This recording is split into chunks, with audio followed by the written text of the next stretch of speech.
And so, another week of extraterrestrial radio begins. Good evening, everybody. I am Art Bell, and this is Dark Matter. A few little housekeeping measures, I guess, to begin. About 1 million requests for a couple of people, and I don't have immediate access to them. One is Mel Waters of Mel's Hole fame. Mel, if you're out there, would love to get an email or a phone call from you, or contact my producer, and we'll do it again and get an update. Mel's Hole, well, it was about a man who found a hole in the ground that apparently was endless. Some pretty interesting properties. Also, John Teeter. If John is anywhere near the timeline, John, figure out a way to go to artbell.com, actually, either one of you, and email my producer, Paul Bowman. He's the way to get on the air over here. And we'll see what we can do. So, two oldies but goodies. John Teeter, Mel Waters. By the way, you know who I did talk to? Madman Markham. I've got Madman's tentative phone number. All right, in the housekeeping category, inactivity. A lot of emails. I get lots of emails about, what's going on with the show, Art? Geez, at 90 minutes and then it cuts me off and I've got to reconnect. All right, well, there's a reason for it and a way around it. Number one, if you're listening to the program and you're cut off after 90 minutes, that means you didn't touch anything.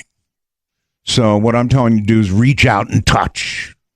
Turn your volume up or down a little bit sometime during that 90-minute period.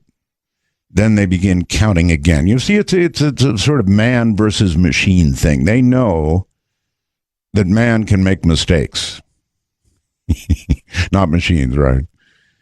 In other words, you might tune into the channel and then forget for 3 days that you've got your computer downloading and downloading and downloading. So they do that.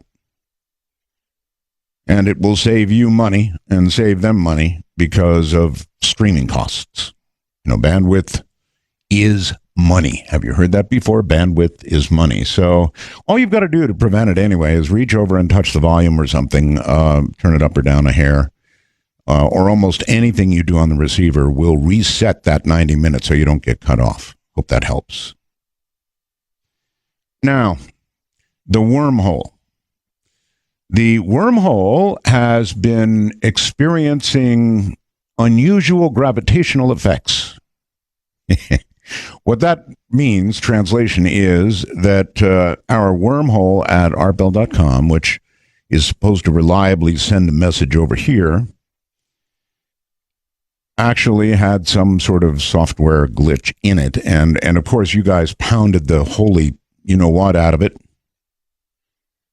And that contributed to its demise, its premature demise. It crashed about 21 times during the last show that I did. So, we now have a new, improved, cannot be crashed wormhole. Keith Rowland went to work and wrote code and made a new wormhole, and it really is sweet. And later on tonight, I'm sure we will test its mettle by having you all send a bunch of messages. But I do have faith that this new creation of Keith's, because he's very, very good at what he does, is going to hold up. Anyway, we're going to find out. Now, BlackBerry. You see the news today? 4.7 billion, something like that. People who have BlackBerries love them. I know I have an iPhone 5. It's hard to understand why people love them so much. They're businessmen mostly, but they love them. Now it's sold, and they're going to cater to exactly those people, the business people. So even though you heard the news today, if you're one of those guys, I know Bob Crane is, you'd have to rip his BlackBerry out of his cold, dead fingers. So you'll be okay. And then it was really cute. I saw a kid on CNN earlier today, a 3-year-old. And this is sort of an illustration of the times we live in now. A 3-year-old. Little boy, cute as heck. But mom and dad had just switched to iOS 7, the new operating system for Apple, and he was crying. I don't like it. I don't want it. Just crying and crying and crying. He doesn't like iOS 7. I'm just getting used to it. I don't know how y'all are doing out there. Looking around the world briefly, Kenyan's security forces were in what they said were the final stages of flushing out Islamic extremist terrorists from the shopping mall where so many were killed. There are now, and this is really sad, there are reports that as many as 3 Americans may have been among those who attacked the mall. What? Americans? Really? Iran's new foreign minister is going to join talks with 6 key nations trying to rein in the Islamic Republic's nuclear program. That'll be later this week at the UN. Good luck with that. 30 large dolphins beached themselves in Brazil. We'll figure that one out someday. And another government shutdown. Seriously. It's one of the reasons that honest to God, I really don't care very much. I mean, you can't avoid politics entirely. But if there's a reason to do it, it's this. Another government shutdown. I almost feel like saying, who the hell cares? You know they'll come right up to the brink and then they'll either shut it down or refund it. You know, it's all about Obamacare, I guess.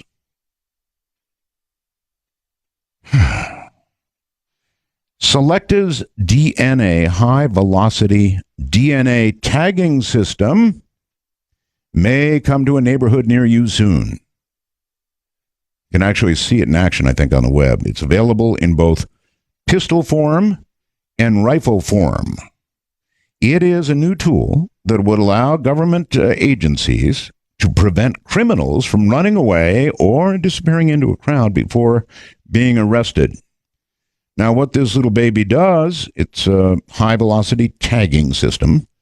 They shoot you with it, right? Up to 30, or say 40 meters away. They hit you with selected DNA high-velocity pellet. It contains a unique DNA code to ensure the correct person is apprehended later. DNA pellets used by law enforcement officers tag individuals with the unique selected DNA code from a distance. Just wonderful.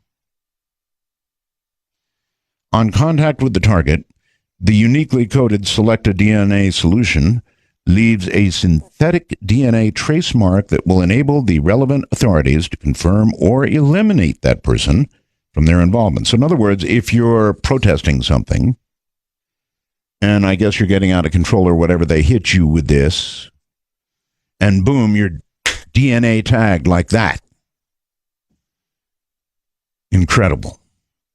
The times we live in.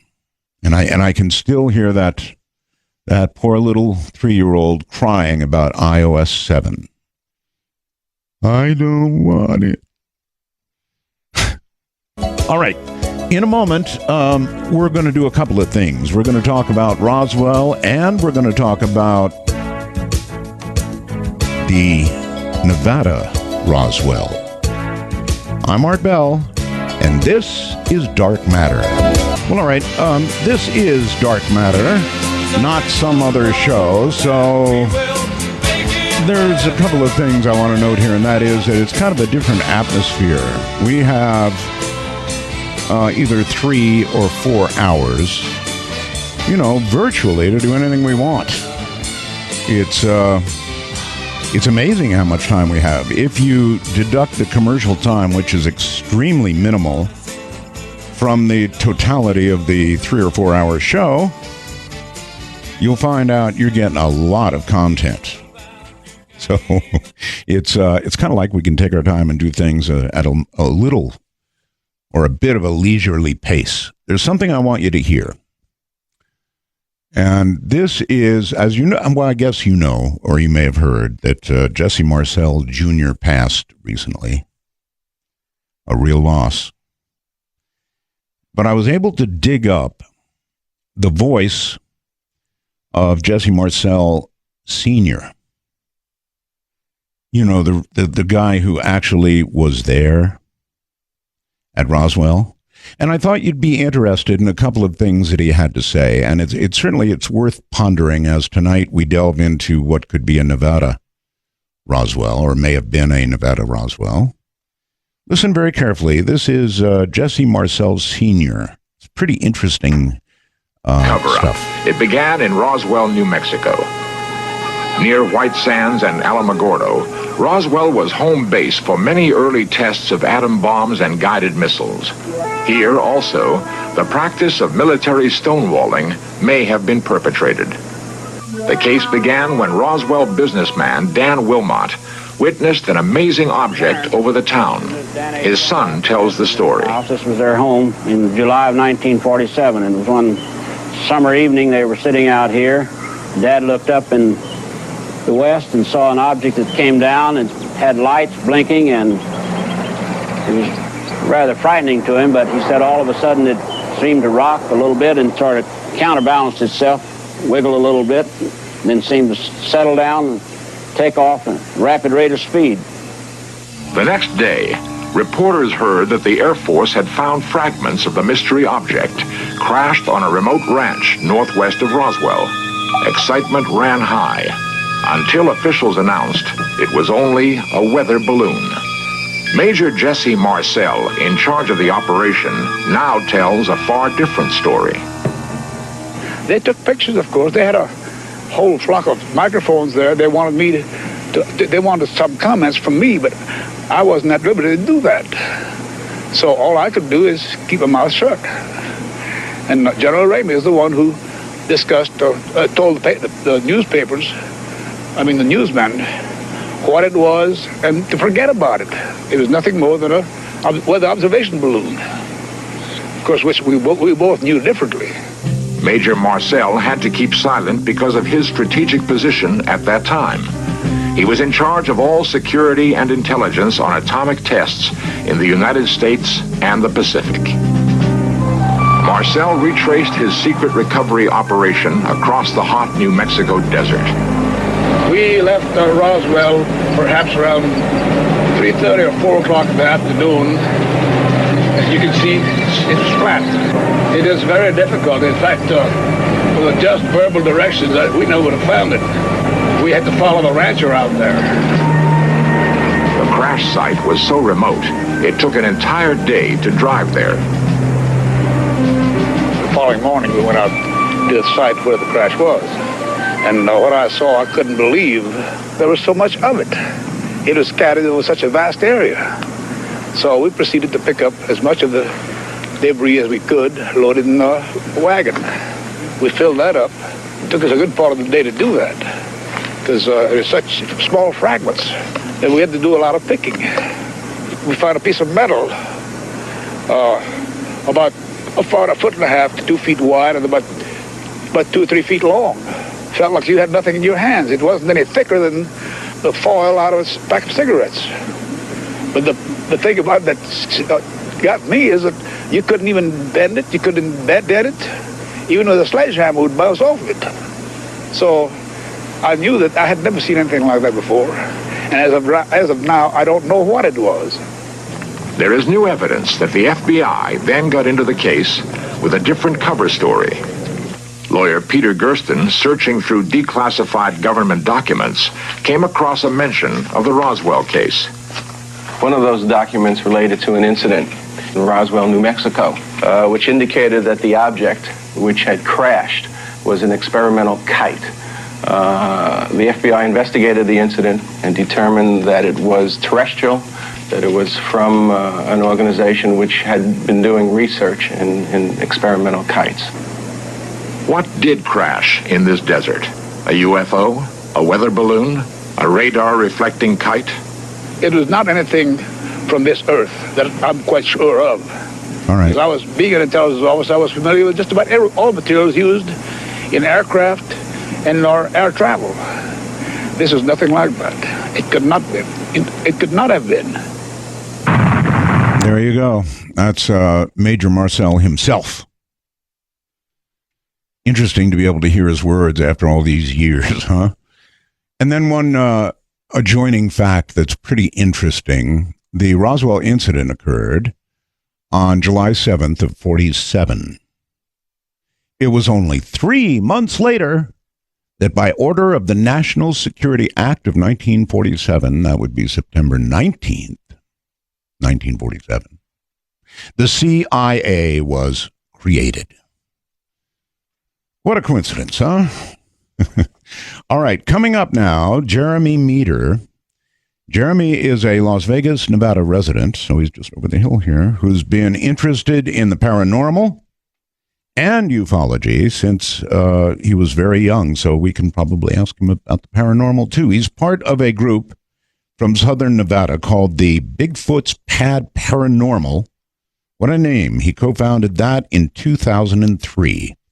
Jeremy has appeared on numerous media interviews and TV networks like Sci-Fi, History Channel, International Channel, speaks frequently about ufology and the supernatural. In the last few years, Jeremy has been working on a case from northern Nevada involving lots of strange UFO activities. And here is Jeremy Meador. Jeremy, hello. Yeah, how are you doing today, Art? I'm fine. How are you? I'm doing good. Just got done eating dinner around here, actually. Okay. I didn't interrupt, I hope. Oh, no, you're good. I actually finished, right before the show began. Okay. Are you on a cell phone? Yeah, right now I actually am. Okay. Do you have a real phone? No, just this one. Only that one. What happens if your battery goes dead, Jeremy? I'm actually plugged into the wall right now. All right. It's right next to the computer. If I saw. All right. It's close. Well, we'll hope for the best. It's hard to know where to begin because I hate to say this, and I appear ignorant, but I never heard of the Ely crash. Not very many people have, actually. Oh.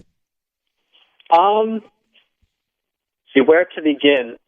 Well, the Ely UFO crash is kind of a weird sort of event. When I began researching it, I turned from one UFO crash to two UFO crashes and a UFO landing. I guess people actually get the facts all mixed up and they combine it into one big event. So you're in for a pretty interesting story here today, Art. I know most people find this very fascinating.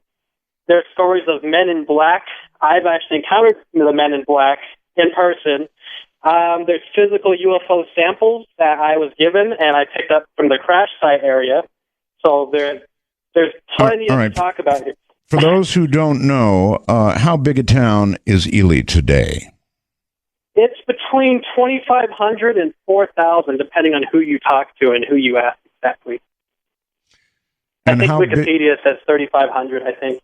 3,500. And back at the time of the alleged crash, how big was it? I think it was pretty much about the same. There's not really much going on there today because compared to back then, pretty much stayed exactly how it was for the most part. Not many towns do. That's very unusual. So it's always been kind of just a little town. Yeah. There's 3 grocery stores, about a handful of gas stations. I don't think there's any really big name brand department stores there. It's kind of just picture small town America. The best way I could compare it is think of the town on Stephen King's It the Clown. I hate to say that, but that's what I compare it to. Okay. Any history of UFOs in that area, either prior to or after this event? Yes. Actually, the Ely area has been full of UFOs even before this happened. Oh. I think it was in 1844 or 1864, I was told. supposedly a UFO had crashed into farmland out there back then, but I haven't really researched that specific incident that much. But there's also an area over, it's called Duck Creek. It's right over the mountain from Ely. It's probably about a 30-minute, 45-minute drive. There's been long since been stories of UFOs being reported back there. There's an area, I guess there's only about 10 or 15 small farms out there. Well, apparently there's UFOs, or they call them strange lights. I just call them UFOs because I'll get into that in a few minutes. But these lights, I guess they come out of the Duck Creek area where there's no inhabitants, and these glowing red and purple lights, they come through this canyon, and they ride by these people's houses, and I guess they light the houses up whatever color these are glowing, and I guess there's no sound. They glide, I guess, like 6 or 10 feet off the ground, depending on the specific incident. And there's an area called Kalamazoo Road in specific where they're seen. And I haven't seen these lights myself, but I have plenty of stories involving these lights. And one of the UFO stories involving the actual crash comes from this general area. That's where one of the UFOs came from. All right. Well, you would acknowledge, I'm sure, this is not a really high-profile deal like Roswell was. In other words, not a lot of people know about it at any rate, right? Not at all. All right. So then what in the world, how did you get interested in something that nobody's sort of ever heard of before? Funny story. I was actually doing another radio program back in 2008, and somebody had come on the lines and asked me a story, because it was actually a ghost show I was doing, and somebody had called and asked if I'd heard about a UFO crash in northern Nevada, and I had never heard of it. So I went online and I searched it, and I found that basically the only thing you find online is a date and the location, which is Ely. And I got intrigued. I went down to UNLV, which is the big college down here for your listeners that are far away. I went to the microfilm collections down at UNLV, and the more I started researching, I was finding things that were very strange or didn't exactly add up. Like, the crash date didn't make any sense, because I found basically nothing for the date that they had listed on the internet. Well, I started getting really, really sneaky, and I actually found the original author who posted it in an old magazine called the New Atlantean Journal back in I think it was the 70s, 1974 or so.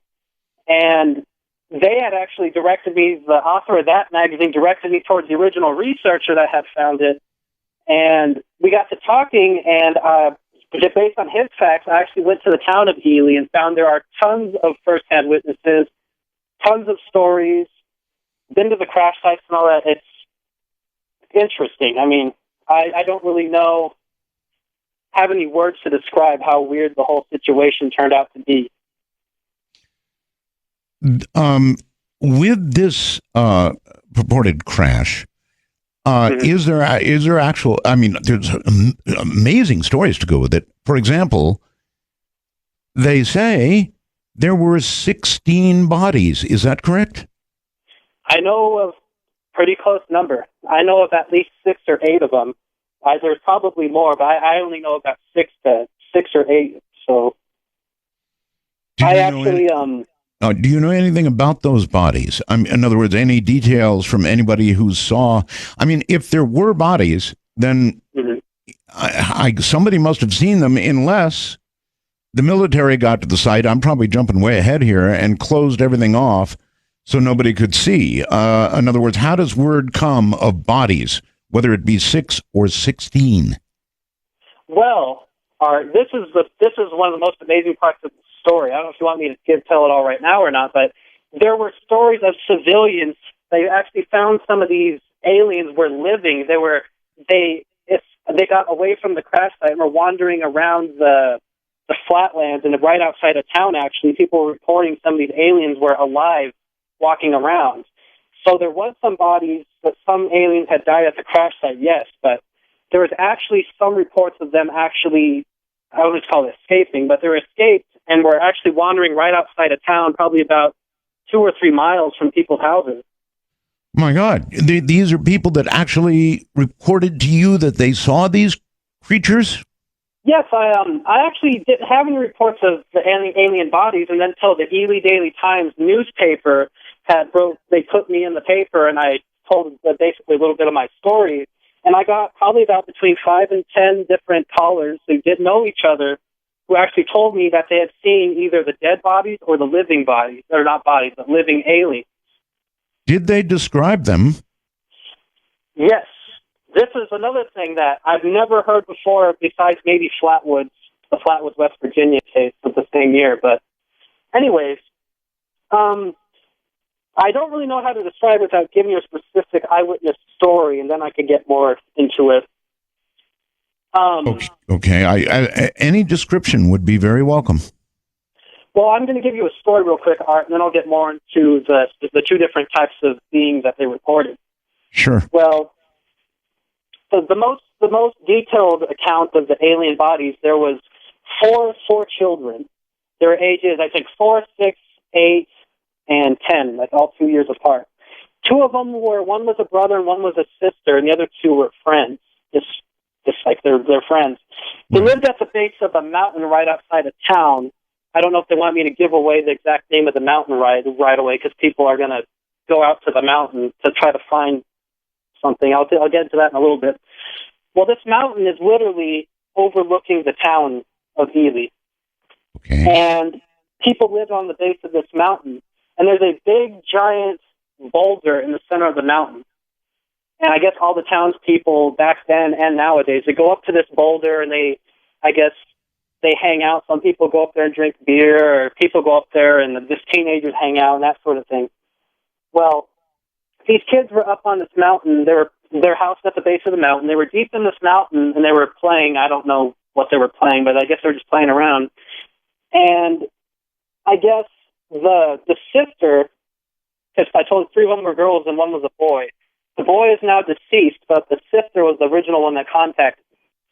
I was talking to the sister, and she had told me that while in the middle of them playing, her brother was tearing off. He took off running very fast past them. I guess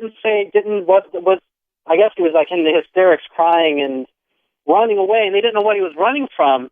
Mm-hmm. And the next thing I know, I guess the woman said that one of the other girls took off running and passed her from the same direction this boy had been from. And I guess she said that she had turned around toward this big boulder, and on the opposite side of this boulder, she said there was something, she said that they called it Thumper the Rubber Man, is what they originally called it. And this was reported. I'm sorry, again, please. They called it what? Thumper the Rubber Man. Now, I don't know where that name came from, but it was a robotic-like creature, a robotic being.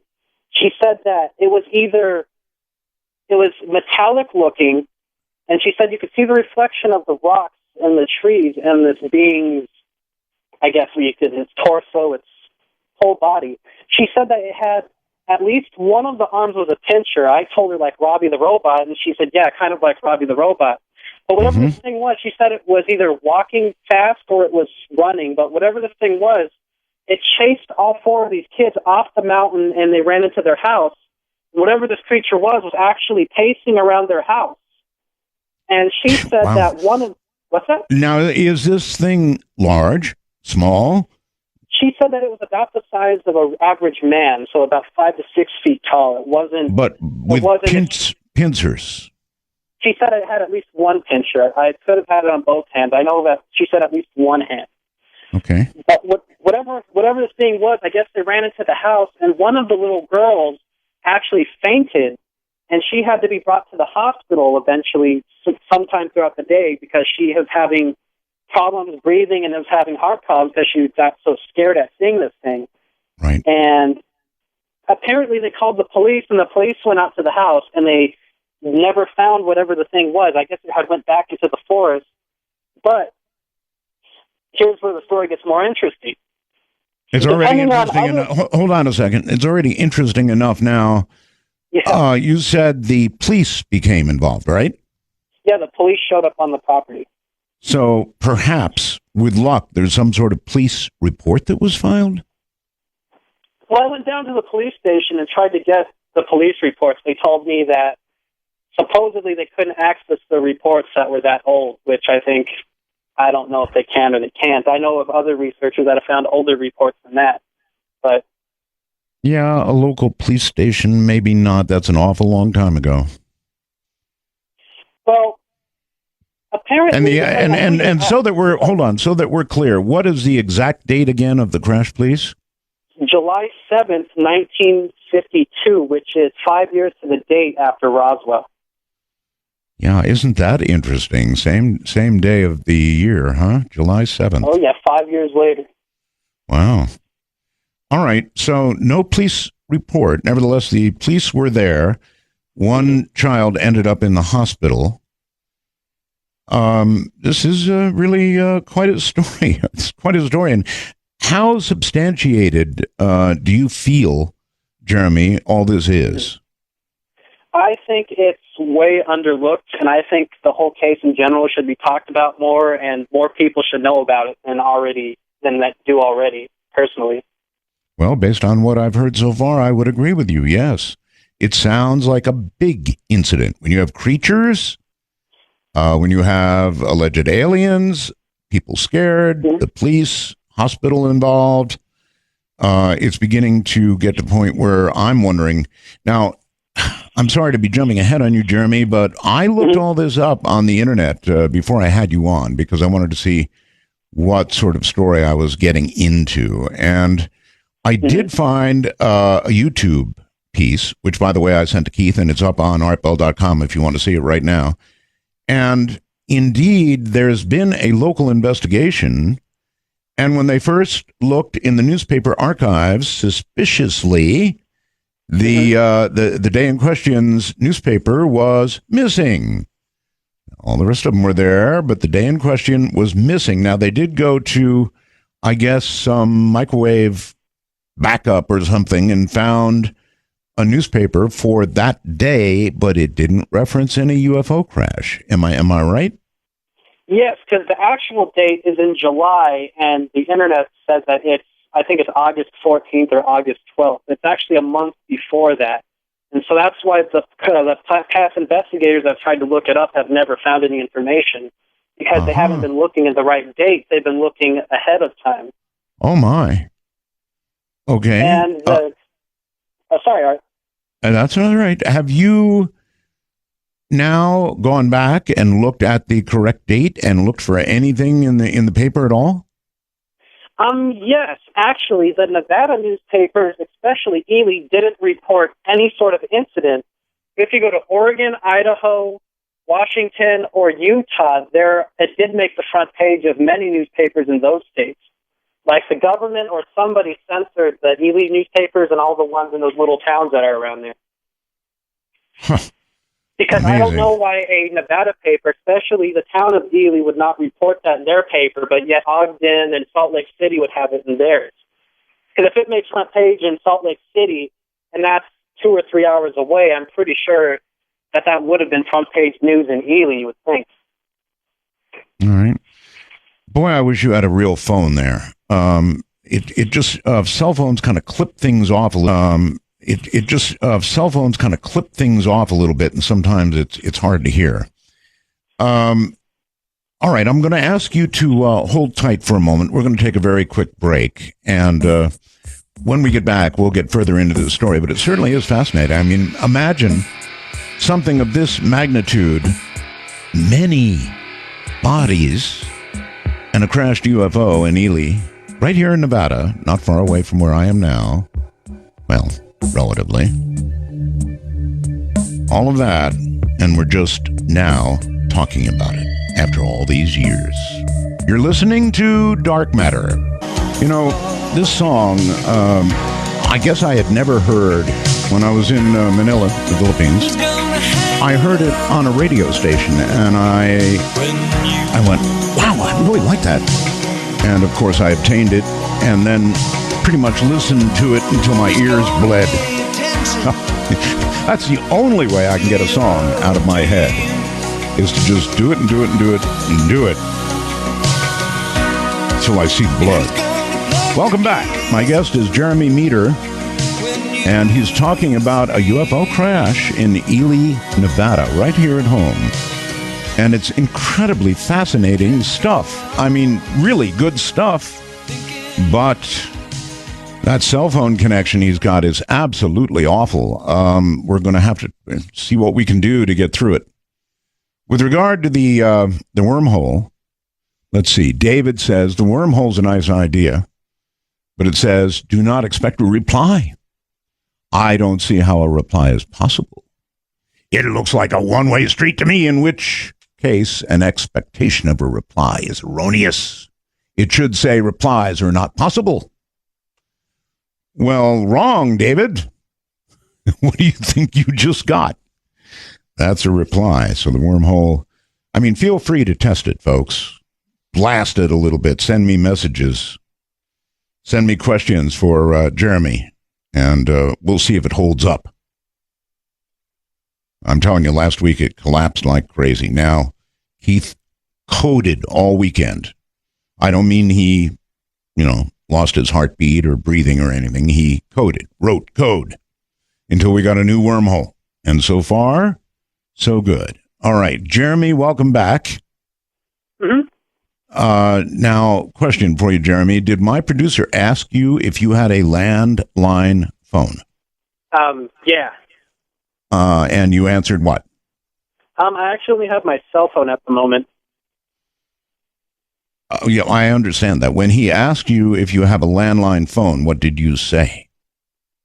I just said that because he asked me if I had a neighbor or something, I could go use their phone. I said no, I didn't. I see.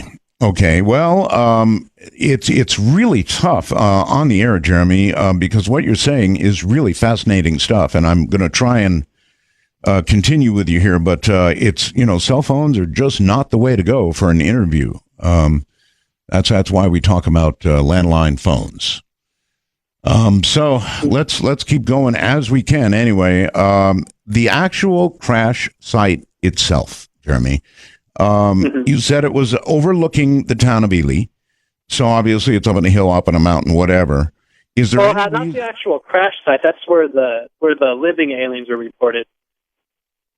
The actual crash site's a little bit further away. It's like on a little bit further down. All right, look, it's been a long time. I don't think there's a lot to fear from people going out there. Can you tell me where the crash site is specifically? The actual crash site is outside of the town of Ely. It's close to a town called McGill and another smaller town called Cherry Creek. And the alien beings, this is my theory, they probably came through the mountains or the woods, because the best way to describe this for you and your listeners is there's flatlands, and at the base, these flatlands go all the way to the base of the mountain, and that's when the mountain starts, that's where the forest begins. Okay. And there are two crash sites. There's a southern one and a northern one. This is the southern one I'm talking about here. The southern crash site, these alien beings could have walked through the woods. It's not very far away. They could have walked onto towards the mountain where those kids seen it. Right. But all right. Here's one for you, and I'm sorry. Can you give me actual GPS coordinates? GPS coordinates? Yes. I might be able to. Let me look at my notes really quick. Okay, I would think through a long period of investigation, you might have marked the actual site with GPS coordinates. And I don't think there's any harm in giving it out on this late date. I mean, it's been so long now, right? 1952. So people want to go and visit, and if people can find something, then hey, why not? It's okay. If you find them, let me know. It's not something I have to have right now. Okay? Yeah. So I'm trying to find the name of the mountain is called Squaw Peak. Squaw Peak. And I'm trying to find the name of the specific area where that boulder is. I know I have it written right here. But I guess she said the locals just call it Big Rock. This is what my notes say. It's called Big Rock. It's halfway up on Squaw Peak. And that's actually where the crash site is? That's where they had seen the aliens, the living alien creature I just told you about. Okay. All right, so that's not the actual crash site. No, I haven't gotten to the actual crash site. Okay, yet. don't worry about it, Jeremy. Go ahead and tell the story, and maybe during breaks or whatever, if you can find GPS coordinates, I would love to give it to the audience. Because some people might want to go out there and look around, and they might find something. Jeremy, you get enough people going through an area, you might turn something up. Well, I know that one of the girls still lives on the base of the mountain, still in the same house. So I was going to say, I don't know if she wants people to be out there, because that's her actual backyard. She said part of it is if they go down low enough. Okay, I get it. I wouldn't want it either. But go ahead. I was going to say, did you want me to talk a little bit about the general story before we get deep into specific parts of the story? I do, yes. I do. Go ahead. All right, well, I'll give you a generalization of the story, then we'll get deeper into specific parts as we go along. Well, around 10:30 in the morning on July 7th, 1952, over Ogden, Utah, they had seen some kind of a weird fiery object coming down at I guess he said it was a 180-degree angle coming towards the ground. Wow. It was struggling to stay in the air. This was reported as an orange fireball with leaving a blue gaseous-looking cloud of smoke behind it. And this object was originally reported in Idaho. I guess it flew over to Utah, and then it went back towards Nevada. And Ely, Nevada is kind of in the northern part of the state, towards the top right corner. Right. Well, at the same time, around the same exact time, there were civilian witnesses that reported a green T-shaped object with a gaseous blue smoke trail behind it coming from the Washington and Oregon area.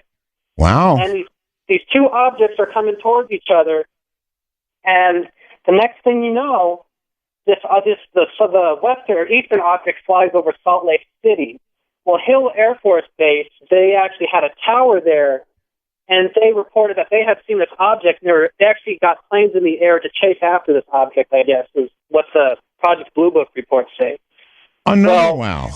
This is really full of surprises, Jeremy. Yeah, Project Blue Book actually has about 10 or 15 pages on this specific incident. Okay. Well, that's good. That's good to know. I had no idea it was documented at all. And here you are coming with all this information, people having cited the descending objects. Wow.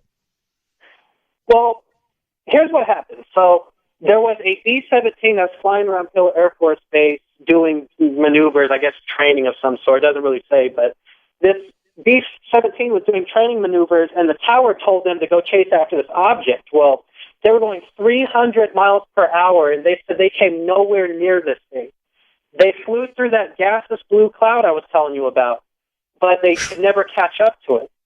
Well, people over in Montello, Nevada, which is in the top right corner, almost in Idaho and Utah, they reported a giant explosion, and this thing had came down and actually smashed into the ground outside of the town of Montello. It's an area called the Dairy Valley. Okay. And nowadays, the small town that was in the Dairy Valley is gone. Montello's the closest town, and only 35 people live there nowadays. So if you plan on I'll talk about the crash site a little bit, but that crash site's actually like a 3-day drive, basically. And then, I guess one of the objects had hit the other one, and one had came down south and was struggling to stay in the air, and it had crashed at the site that's near McGill and Cherry Creek, I was telling you, right by Ely. So this is where the story gets confusing, is people report that the two crash sites are actually one crash site. And there's something that happened in the 1970s in the town of Ruth, which is even closer to Ely than the Cherry Creek crash site. But that was a UFO landing. I'll get into that in a little bit. That's not unusual. I mean, even with Roswell, you've got one crash site. No, wait, you've got two, and you've got bodies at another location. So, what you're saying is kind of consistent with the way these things seem to be reported.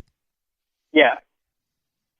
Well, something interesting I forgot to tell you was the Ogden newspaper from July 8th 1952, they actually reported that this fire had burned 600 acres of land. Wait, I think it was July 8th. Yeah, July 8th. They reported that this fire had burned 600 acres from the northern object. The southern object started a fire, but it wasn't as big. The fire in the southern object was reported at 11:30 in the morning, and the northern one was reported around 10:30, 10:45. So they're pretty close between the amount of witnesses. Right. The one that had crashed up north was closer to town than the one that was in the south. And the one that was sighted in Utah, that was at about 10:30 in the morning, right? Yeah, the military from Hill Air Force Base actually reported that it was at 10:30 in the morning, their time, is when they had initially seen the thing on fire. Okay. But, Oh, we may have had our own Roswell here. So Is that sites. yeah? Is that what you conclude after all your investigation? Do you conclude that what happened here in Nevada in Ely was in fact a Roswell for Nevada? Definitely. I have stories of alien bodies from the southern crash site, but the northern one, I don't have any stories of bodies up to there. All right. But now, all of this would have been absolutely impossible, it seems to me, to cover up. And according to, the investigation you've done, it hasn't all been covered up. But at some point, and again, I hate to rush ahead, but was all this covered up? Did they come in and, I don't know, quarantine the area like there's been a plane crash or something? Well, I'll start with the northern crash site started. The northern crash site, actually volunteer firefighters from the town of Montello came up to the crash site, and I guess they had come up to this object. And while they were trying to put out this fire, because they didn't know what it was at first, they were trying to put out this fire, and the military told them to leave, and they quarantined off that area. Well, the southern crash site's a whole different story, because there's railroad tracks and a freeway, Highway 50, I think it is, runs right by where the crash site is. So there were people driving by, and the railroad was driving by with their train cars. So quite a few people seen the southern crash site, or Highway 93, sorry. I just remember that. But yeah, quite a few people drove past that crash site. I guess the most interesting story I found came from a train worker.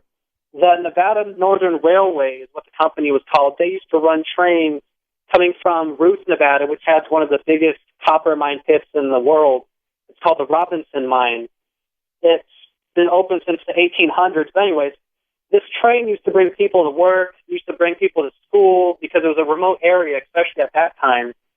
And the people relied heavily on this train. Well, I think I went to the Nevada Northern Railway Museum back in May, and they actually have records of every train log pretty much since the company started and when it ended.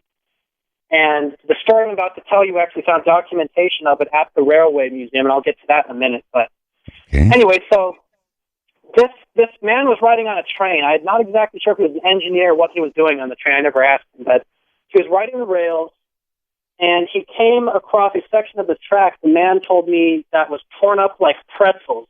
The tracks were destroyed. They were thrown all over the place. They're in the nearby creek, up in the mountains. He said they were everywhere.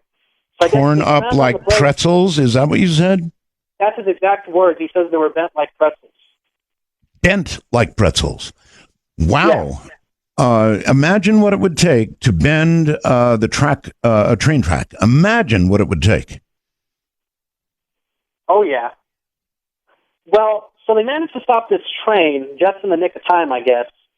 And I guess he said when they stopped the train, they didn't know what had happened to the rails. But I guess if they look off to your immediate left, off on the base of this mountain, they had seen where this object, you didn't know what it was at this point in time, but the UFO had come from the sky, crashed into the ground, and skidded into the small brush and small trees at the base of the mountain.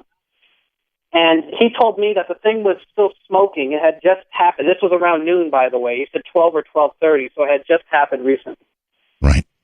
And he said that this object was out into the trees. And I guess whoever was in charge of the train told them to stay put, not to move. Well, some ranchers had come from that Duck Creek area with those ranches I was telling you about, and they had gone out of their ranches, and they were all climbing on top of this UFO and picking up small pieces off the ground and whatnot. Really? this is what the man told me, and this is exactly what. So some of the locals stick to this story. All right. Well, okay. I'm sorry. Again, I'm going back to that YouTube investigation thing. You know, they looked through Ely and talked to the population of Ely as best they could. They couldn't find anybody who could relate the kind of stories you're telling. I mean, my God, if you had climbed on top of a UFO, you, your son, your daughter, your wife, everybody connected with you would have heard that story because you'd be telling it like crazy. So it would be there for generations to come. Well, the thing about because Ed Pierce is from KOLV News over in Reno was one that did that story that you're talking about. Right. He actually has the 1970s and the 1952 crashes, or the UFO incidents, combined into one. And the people he's talking to he's asking about something that happened over in Ruth, Nevada. And I guess the townspeople didn't know nothing about it. And there's a small town called Eureka, which is up in that area. My grandmother lives in Eureka, so you kind of have to get in with the community or know somebody to get information. All right. So it took me probably about 3 or 4 trips before they opened up to me and started telling me, because the first couple of times I went up there, I was told there was no stories available, that no one had seen anything. But once I started telling them about my grandmother lived up there and I visit there all the time, and showed them I was serious about the whole incident, they started opening up to me about all this. That's remarkable. Remarkable. And you have to go to all the small towns up there, too, to get information. So if there were people actually climbing on a UFO, or what was left of it after the crash, then there must have been some descriptions of, I don't know, its shape, its size, its texture, its whatever. Well, about the people that seen the UFO, I only talked to one woman, because most of the people, they have their lips sealed. They won't tell you anything about their names, because I guess the men in black and the military was there harassing people to get their names. So the few people that know their names, they will not tell you. But anyway, so this man said that there was about between 5 or 10 people were climbing on this UFO, and I guess most of them were managed to get away before the military had got there. But I guess the object, he said it was silvery, but he said it looked liquidy, like it was wet. Like whatever the object was, he said it looked like it had water like dripping off it or pouring off it. I don't know exactly what that is, or if it's just moisture from being in the atmosphere or whatever. But he said that it looked liquidy, and it looked very smooth. He said you couldn't see a dent in it, you couldn't see windows. It was no sort of markings on it or anything. That's an interesting way to describe it. You said smooth and liquidy? That's the exact term. He said it looked liquidy, almost as if it was wet or it had water pouring down the side of it. But the guy also didn't get out of the train to go walk up to it. But can't say I blame him. Mm-hmm. The woman told me the similar description. She said that when you climbed on it, you would slip and slide, almost as if it was covered in a type of slime. But so where this object had crashed, I'd like to tell you nowadays, there's no plant life or nothing grows in this area where this thing had hit. All right, so that the implication of that is you have been on that exact site, yes? Yes, I actually have a website I made a couple days ago. I actually have pictures of me and my best friend in that crater where there's nothing growing, actually. Crater? Yeah, it's a crater. It's weird.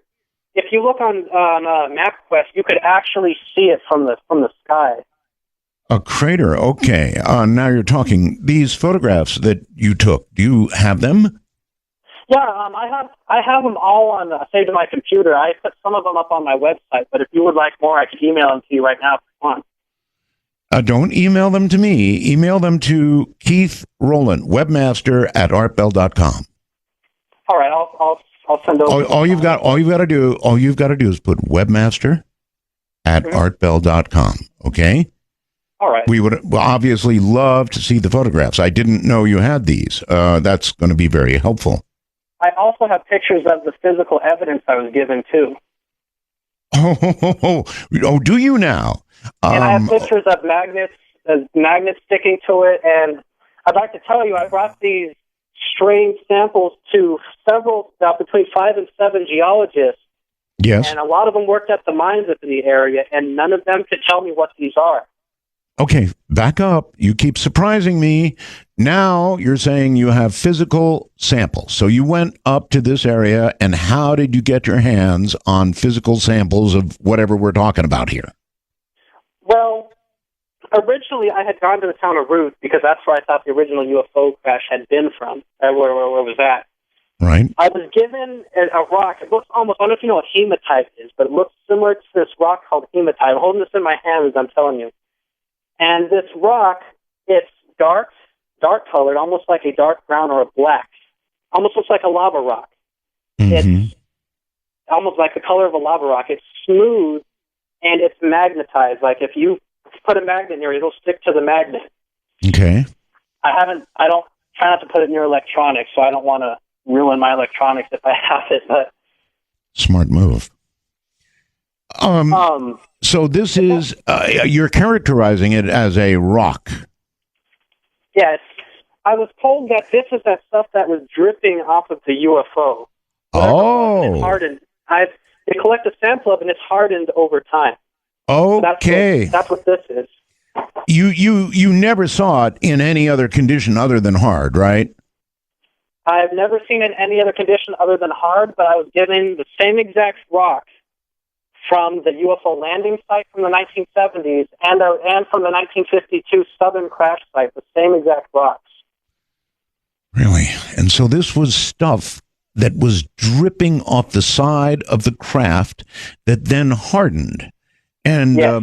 To be specific, this was given to you by somebody up there? A local historian in the town of Roos.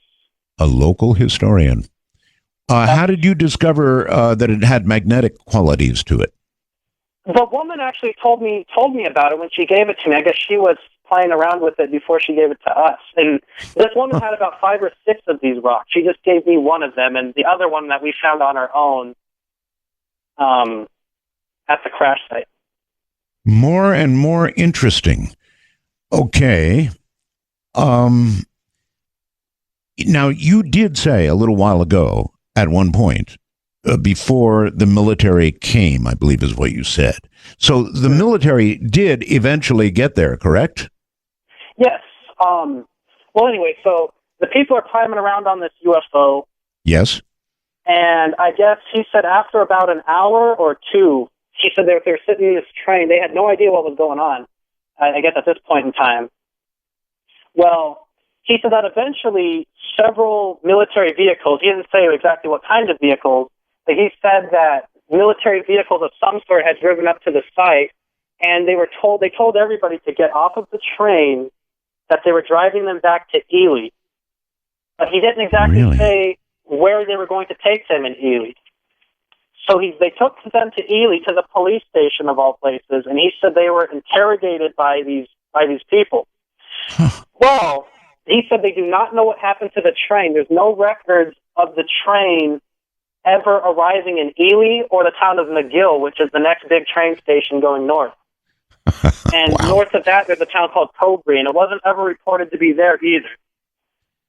So, anyways, I told you we had gone to the Nevada Northern Railway Museum, which is right in the heart of Ely, and we were looking at the old reports from the train conductors and from the engineers and all that. Right. Well, we had found a report that says that a train was going towards McGill, coming from Ely, and they said that this train, one boxcar was derailed. This is what the report says.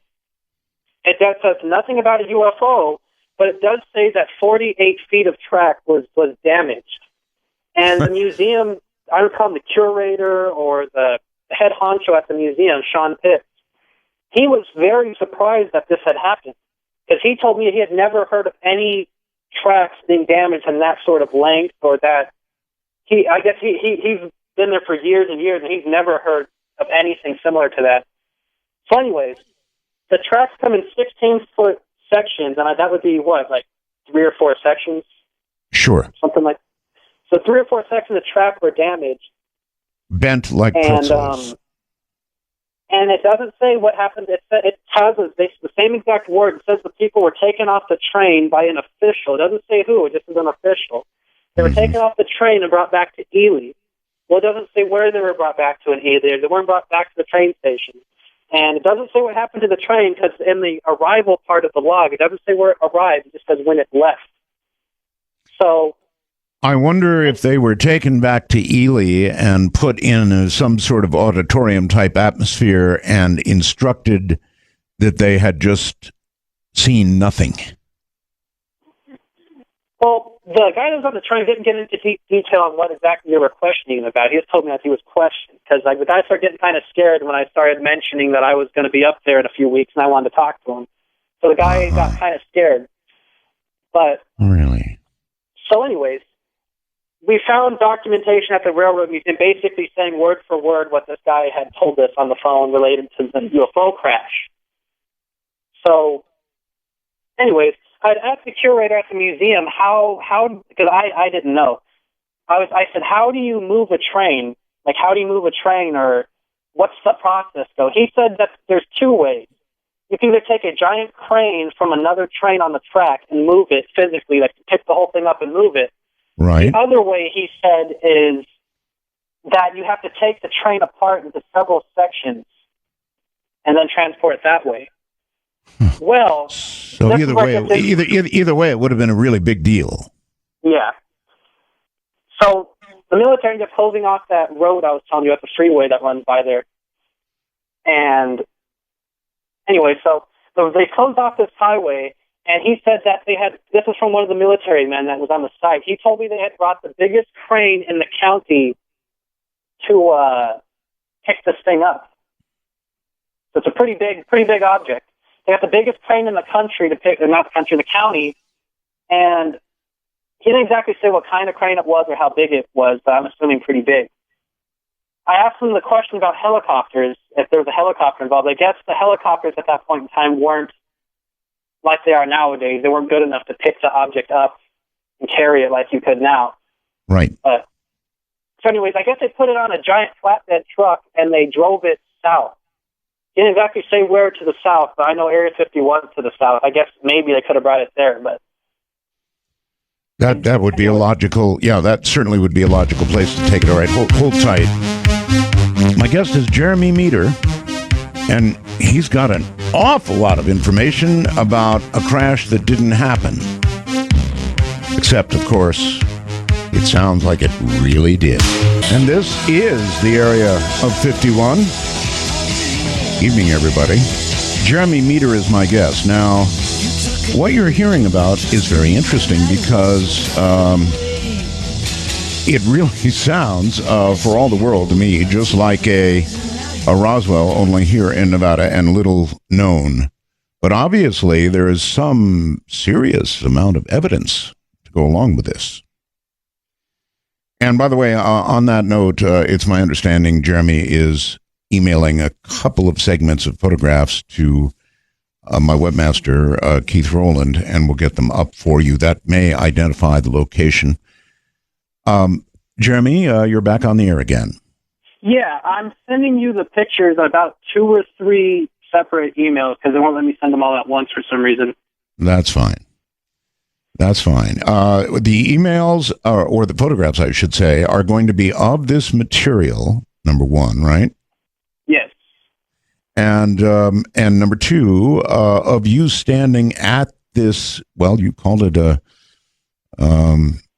indentation in the ground, a crash site, actually, right? Yes, they're actually I call it a crater. It looks like a crater, like a hole in the side of the mountain. Mm-hmm. All right. And so the pictures also are, there's some of them are of a, I guess you could call it a base of some sort, a government base that was made around the crash site. I'll get into that in a minute. A base made around the, okay, go ahead. Well, it gets weirder. In 1955, it's 55, I think it was. Yes, 3 years later, the government actually built I guess you could call it. It's called Project High Range. What it was supposedly was to track and monitor the X-15 rocket plane, which is a plane that could take off like a conventional airplane Right. and land on a runway like a normal airplane could. Well, once the X-15 spy plane, they stopped doing that. They started using these bases to monitor UFOs and UFO tracking activity, supposedly. Because I guess from workers that worked there in the 70s, they were saying that the government, what they saw in the military, was if a UFO had crashed here in the past, maybe they would come back in the future, was their way of thinking at the time. Isn't that interesting? Well, I know I talked to Harry Drew and the Kingman UFO crash, and he said that there was radar tracking towers built there. That was, I believe, a couple years after this. Do you have any idea why they would have it set in their minds that if a UFO had crashed once, it would there'd be another? Well, I guess in the past, they thought that if one UFO had been there had been another, or there would be another. They were thinking this because, I guess in the past, I don't know if it was Roswell or something, they were getting heavy UFO activity in the area where another UFO had crashed in the past. I think they were saying it came from, I think Kecksburg was what the guy was saying. But these radar towers, they built them on 3 mountains overlooking Ely.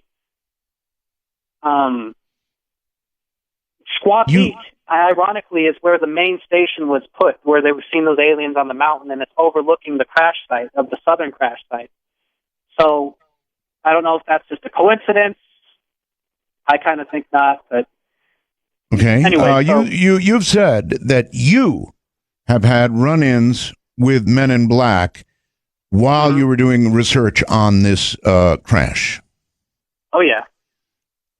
Well, please elaborate. What has happened? You know, I love first-person stuff. So, if something happened to you, I want to know about it. Oh yeah. Well, we had gone up to one of these sites, the one on Squaw Peak. You can go there now, but I guess it's not recommended that you go up there because they probably don't like that. And they have the sign that says you could be shot for going up there and things like that. But I'll send you a picture of that sign too. So when you get the emails, you'll see that. Well, so we went up on this mountain, and it says in a 1978 newspaper article on microfilm that they had demolished the base, but they had kept a couple trailers up there on top of Squaw Peak. Well, if you go up there nowadays, there are a couple trailers up there. There's a couple trailers, and used to be a big, giant radar dish, I guess. I don't exactly know how big it was. They're supposed to be one of the biggest ones in the state at the time. Well, they had this big radar dish on top of there. You could see the stand is still there. I actually sent you pictures of the base on top of the mountain, too. Okay. Well, it says 2 of the emails went through, so you should have 2 of those right now. Okay. It'll take a few minutes for Keith to get them up there. But anyway, go ahead. You're going to tell us about Men in Black. Yeah, well, so anyway, so we went up to this base on top of this mountain, and there are a couple of trailers still up there with modern-day radar dishes on top of them. They're not huge things, but they're still there. And you could hear the hum of electronics coming from the trailers, like they still use it for something. I don't know what, but these were supposedly the trailers that these men were working in to track UFOs, the same exact ones. You could tell the trailers are from the 1950s or 60s, judging by the style of the trailers. So I have some of those pictures of the trailers in the email I sent to you. Okay. So anyways, I guess somebody didn't like us going up there to that radar tower up on top of that mountain. Because, let me start, we've had run-ins with the government or Men in Black at least, I'd say, 3 different times. The first time, I'm going to get to the best one for last. The first time was when I first found out about the Hill Air Force Base being involved with the cleanup and the spotting of the UFO. I actually, this wasn't a very smart thing to do, but I called Hill Air Force Base and left them emails, and finally somebody called me. And he was a base historian. He actually called I used to have a landline. They called our old landline, and I never gave him that number. So anyway, so he called our phone, and at the time, I'd like to mention, by the way, I'm in my mid-20s. At the time, I was only like 20 or 21, whatever. So anyways, a man from Hill Air Force Base had called the house, and he was asking me questions about UFOs and things like that, just like common knowledge. Just out of the blue? So, yeah, out of the blue. The Hill Air Force Base called me, and the guy was asking me about Roswell and weird, I guess, testing my knowledge on UFOs to see how well I was into it. He asked for I went to CSN, the College of Southern Nevada at the time. He asked me for all of my teachers' names for some reason and my student number. I don't know why. But anyway, so then after... wait a minute. Hold on, Jeremy. Mm-hmm. He represented himself to be who from where?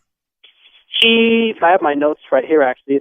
He said that he was some sort of a historian. He never gave me his name. He said he was the base historian at Hill Air Force Base. He told me that in the 1940s and 1950s, there were a supply and maintenance depot for Nellis Air Force Base and the other ones in the area. But the Project Blue Book, sorry, I did tongue-tied, they clearly said in Project Blue Book in black and white that Hill Air Force Base picked up the pieces of the UFO and that they were sent out, basically. Okay. Because it says that they had planes circling the area and things like that. Well, anyway, so this guy calls me, he's asking me questions. For some reason, he was asking me questions about my college and things I was doing in college. I don't know if that's trying to not make it sound weird to me at the time or not. But so, anyways, he starts to ask me, okay, well, what specifically do you want to know about? And I actually got, I guess you call it, nerves of steel. And I asked him, okay, well, I'm doing a case involving a crash. He goes, what kind of crash? And I go, a strange one. And you could tell the guy, you could tell he was smiling on the other side of the line. He kind of chuckled, and he was like, well, what kind of strange crashes? And I said, one that happened near Ely, Nevada in 1952. And the guy goes, those types of crashes are classified. But if you want to know about it, you could come down to the base, and we will talk to you about it. And knowing I didn't go down to the base. I didn't want to know what was going to happen if I went down to the base, whether they were going to do something or not. But well, yeah, I understand completely. I probably would not have gone either. And then they called my phone a couple more times, asking me more questions about airplane crashes and kind of more UFO questions. Really? And they never told me why they were asking me this. I kind of just answered their questions because Nellis Air Force Base is right down the road, and I'd rather them not come to the house in person and ask me. Right. So you would classify these people as men in black on the phone? That was the military. The Men in Black story, the more interesting ones I'm getting towards now. All right. Well, on the last time we went to Ely, which was back in May, me and my best friend we went. This was one of the first times we went to the crash site. We had got these rocks, and we were out cruising around. Well, we were actually filming videos that we were going to put on a short documentary we're planning on making. And on my best friend's camera, you could see that there's the blacked out vans are in the background with the people sitting, and they didn't get out of the vans, but they showed up at several of our filming locations. And this area is very remote. Like Ely's the biggest town for 200 miles in any direction. So what are the chances they would follow us to small towns? And I'd like to tell you, most of these towns are like an hour or two apart. So it's pretty long distance for these people to be showing up. That was concerning, but that's not the weirdest one. I guess it was back around 2011. Me and my best friend and my brother were actually going to get ready to take one of our trips to Ely. And we were going to interview a lady that lived in Ely. I guess she had seen something like the craft being transported through town or something. Right. So anyways, the woman called me on a Thursday or a Friday, and we were supposed to leave on a Saturday. And the woman says, oh, well, I'd like to thank Jeremy and Nick, which is me and my best friend. I'd like to thank you guys for coming and doing an interview today. Your paranormal group is very professional, and she starts describing this interview. And I told her, I was like, oh, well, that's interesting and all, but we didn't go up there. We're still in Las Vegas. And she swore up and down that me and my best friend came to her house. Well, she described it as two men in black suits got out of a blacked-out van, and they knew all about, like, where I went to college, my friend Nick's life in Ohio before he moved to Las Vegas. And I guess we're having small talk about our lives, and their facts were right on.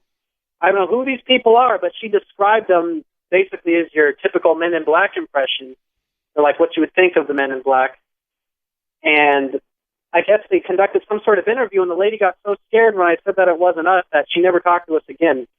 So I have no idea what that was, but I guess nobody else that we've wanted to interview has had people like that show up. But we have talked to people that have been seen the Men in Black come to their house and threaten them within the last few years, too. Threaten?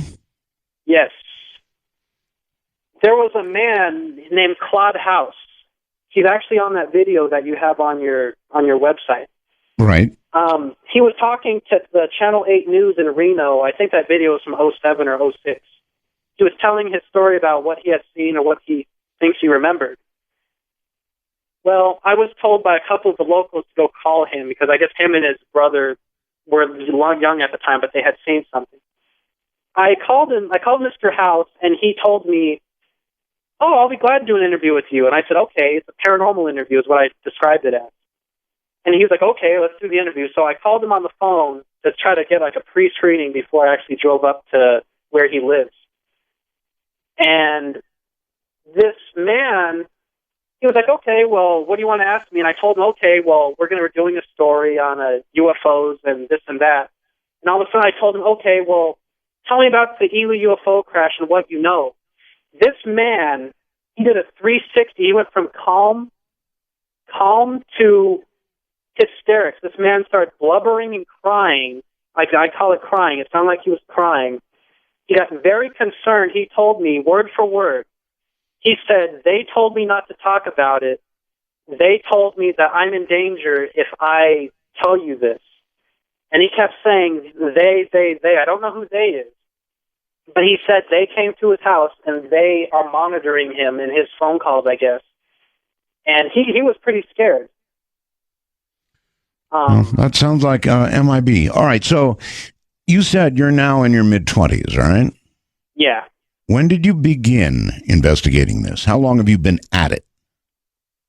Since about 07 or 08, so that's... A long time. Since I was about 18, 19?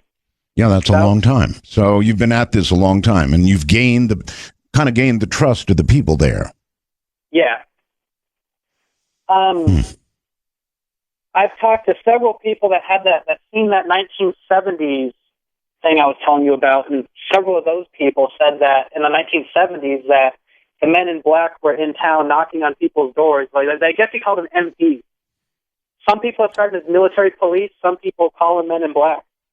But I guess he said that they had their handguns on their side. That's clearly what one of the women said. That they had handguns on their side, and they were going door to door in that town of Ruth. Were they were they in uniform? Yeah. Probably MPs. Sounds like. And I guess he said they were asking for information. I don't know if you want me to tell you the story of the 1970s thing here, if you want me to finish up on 1952 first. Well, let's finish with what we've got. All right, well, so the Men in Black they're still interested in it, or the military is still interested, because back, I guess as soon as the last 5 or 6 years, they were talking to some of the people that went to the media or were online talking about it. I talked to Ed Pierce, the guy that made that video, the news anchor.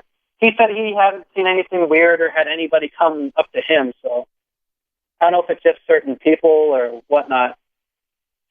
But somebody was impersonating me and my best friend, I don't know who, and they were calling the military base, Hill Air Force Base was calling me and asking me questions. I don't know what that had to do with anything, but it's weird. All right. Pat sent me a message here that says the kid, that'd be you, is backing into the most interesting material. It's getting better. At first, I thought he was just reading Wikipedia. Now, he's like, oh, and I've got a physical sample of some unknown material. Wow. Yeah. So what have you done with this material? Have you had it tested? I haven't brought it to a laboratory because they want a lot of money they want like thousands of dollars, I was told, by some of the geologists that work for, it's called the Robinson Mine, which is that big copper mine I was telling you about. I guess they employ 500 employees in the Ely area, and a lot of them are geologists. We talked to 3 geologists from the mine. They gave the same kind of testing they do on the rocks at the mine. They were scratching it with knives, looking at the color, holding it up to different types of charts and things. They said that it's the closest thing that it's related to is hematite, but I guess they said that it's not exactly like hematite, but that's what it's similar to. That's one rock sample. The other one that I don't have in my possession, I was shown twice. Well, this sample, it was yellow, almost like a bumblebee color, like what you would picture a bumblebee, like yellow. It was light yellow color, but it was hollow in the center. It felt like it was hollow or like a honeycomb type of texture. And if you tapped it on a desk, you could feel that it wasn't, so it was hollow. Well, the townspeople, the 2 people that showed us the samples wouldn't tell us where they got this from. But we also talked to those geologists and showed them pictures of this sample. And I also sent you pictures of it too, but nobody could tell us exactly what that is. We talked to a man that worked at the smelters in the town of McGill, which is near the next town up from Ely going north. And he said that he dealt with sulfur for years and years working at the smelters, and he said that he didn't think that it was sulfur. So I don't know what that sample is. But I was... Well, generally, Jeremy, I've found that if you have a sample of something that is really anomalous, I can guarantee you that somebody will come along, a Linda Moulton Howe or somebody at that level who is interested in real science, and if they find that it's anomalous, they will get it to the right labs, I can promise you. I know, I think they wanted like $3,000 or something like that to look at a similar sample from the Kingman UFO crash. I know he said he paid for it out of pocket. So after hearing that, I didn't even... listen, make no mistake, Jeremy. It's going to cost money to get it tested. What I'm saying, though, is if what you have is really anomalous, trust me, the people who count will find a way to get the money to get it done. No problem. Yeah. Are you willing to allow the sample to be tested? Yeah, I'm willing to get it tested. I just don't know if I want to give away the whole sample. I'll give like half of it or something. That'd be fine. I want at least a piece of it to keep for myself. That'd be fine. I've received similar material, Jeremy, and I did exactly that. I kind of pieced it out for testing, and you'll hear a future show we'll do with Linda Moulton Howe that will give you some of the results from that testing. At any rate, let me assure you, as we go into a break, that it can be tested, that the right people will come along and test it for you. All right, good evening. My guest is Jeremy Meador from Las Vegas, and he has been investigating a alleged crash in Ely, Nevada, back in 1952, July 7th of 1952. Now, thus far, we're talking about witnesses who have seen what? Aliens with pincers? There were possibly as many as 16 bodies. He has had a Men in Black sort of experience on the phone, I would say, more than in person. He has interviewed people who actually saw other people, and some of this is pretty important eyewitness stuff, actually crawling on a UFO. It destroyed some train tracks, turned them into virtual pretzels, he said. It's coming out in sort of starts and stops and spurts, the story, that is. But when you consider the totality of the story, and you consider that there's actual physical evidence to be examined, as well as a crash site, it adds up to quite a story. Now, it is coming out sort of in somewhat disjointed pieces, and some of that may be my fault for asking early questions, or questions that should be asked later, early. However you want to look at it, I don't know. Jeremy, welcome back. Now, the totality of your story is significant, and it seems to me that it's so significant that MUFON or some other very large organization should move in based on just what you've found and the witnesses you've talked to and conduct a real downtown investigation. What do you think? I actually contacted MUFON, and they weren't interested. I already sent them 4 or 5 emails talking about my material, and really, they haven't showed any interest. Did they say why? I don't really know. I don't know if they don't believe me or what. I know I talked to Stanton Friedman and I talk to him all the time about it. He finds it really interesting. I guess. I don't know. I don't recall what the Nevada chapter's leader, what his name is, but I sent him a couple emails. There's like a secondary email on their website. I wrote them, and they never really replied back. So I don't know. It seems like they're not very interested, or I don't know exactly what's going on. Has anybody, in a real investigation, for example, Jeremy, you would bring an artist or some sort of artist to a witness, and you would say, look, what did this creature look like? And you would attempt to do an artist drawing. You would do, the normal stuff that investigators do. Has there been any representation to you like that? Anybody who's drawn what they saw? Nobody's drawn anything. Nobody. Every time I usually ask if I could have them draw a sketch or if I could have them talk on camera, most of the time, I don't have any sketches, by the way, but most of the time they're afraid that somebody's going to contact them, or I don't know, most of the time they don't want to have their story out to the public a lot of the time. Okay. Yeah, I do understand that. People are very reluctant to talk about this kind of thing, and for probably pretty good reason. But, gosh, it just begs to have more investigation. I guess you've been doggedly pursuing it, right? Oh, yeah. I pretty much eat, sleep, and breathe Evie for the most part. Really? Yes. What else was I going to say? I found the story to be really interesting. I'm kind of surprised that nobody else has really found anything like nearly what I found. I don't know exactly why. I don't know if very many people haven't tried to find it, or if they just looked for that one specific time frame in August, or what the deal is. You said in August?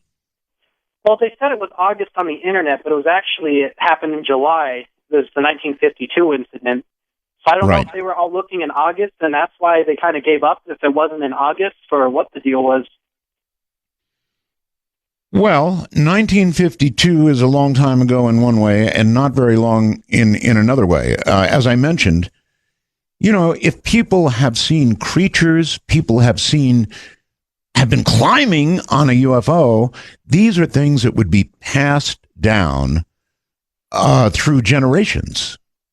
Mm-hmm. And there'd be a story. Let me just sit on my knee here, and I'm going to tell you about the time I climbed on a UFO, that kind of thing. So those stories really are going to be around. Now, you've heard some of them, but holy mackerel, this is a pretty big deal. And Jeremy, did the military, when they did come in, did they cordon off the area? What did they do? You told me about the train. What about the craft itself and so forth? Well, I know they picked up the craft with a giant crane, and they hauled out the craft. He said that I guess they weren't allowed to go back to work on the railroad for I don't know how long. He didn't really say. He said they weren't allowed to go back to work for a while. Mm-hmm. So I guess they stopped the trains going through.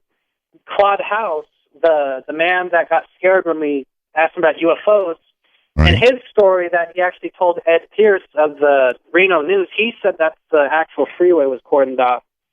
So from judging by that, I never heard anybody else say that the freeway was cordoned off. I don't see why it wouldn't be, but I guess apparently they kept the people out of the area, at least on the railroad. And judging by Claude's story, apparently they closed down the highway too. Okay. Because he said that many people say that they were told that a small plane had crashed in the area, is what they were telling everybody. That'd be the usual story, sure.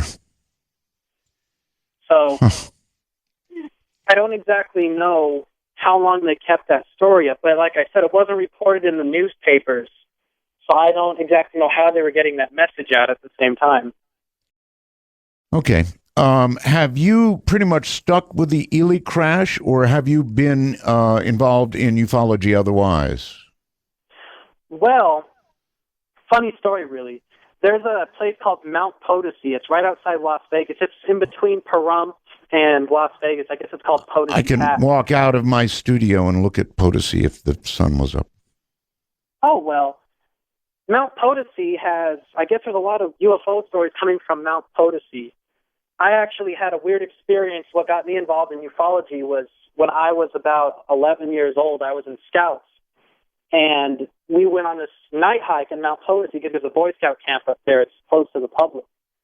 But we were on this night hike in the woods, and we went around this corner, and on this straightaway, I guess off to our left, ironically, like off to our left, there was some kind of an object that was sitting on the ground. It looked like the end of a boat, like a point, but it was coming off of an egg-shaped craft. It was sitting on 3 stilt-looking legs. Right. And me, my mom, and 3 other scouts and their moms actually walked past this craft. I didn't think nothing of it at the time until the next morning when we came back and the thing was gone. You could see 3 indentations in the ground where this thing was sitting. I firmly believe that it was a UFO. I mean, you could argue that it wasn't, but I think that it was personally, and that's what got me interested in ufology. All right. Well, anyway, with regard to the crash in Ely, coming back to that for a second, we've covered where it happened, when it happened. Of course, I guess we can't know what became of the creatures. We can't know what became of the craft itself. Well, I can tell you a little bit about what happened to the creatures. All right. Please do. All right. Well, searching through the archives and the old newspapers, we came across on July 10th, I think it was the Oregon newspaper or the Elko, Nevada newspaper, one of the two. It says that this is a casual article, mind you, out of the middle of nowhere. They say, oh, well, the aliens that were brought to the Ely police station were shaped chimps. No need to worry. It was about like a 1-paragraph long message. It didn't have any pictures. It didn't say anything else. That's all what it said was, the aliens that were brought to the police station were chimps. No need to worry. So apparently the military or the police or somebody rounded up some of those living aliens I was telling you about and brought them down to the police station. But Really? I thought that was weird because it was dated July 10th, which is 3 days after the actual crash happened. Now, is there any record at all of an alien being rounded up, as you put it, and brought in? You would think definitely that would be something the police would note. You know, alien walks in, got to make a report here. I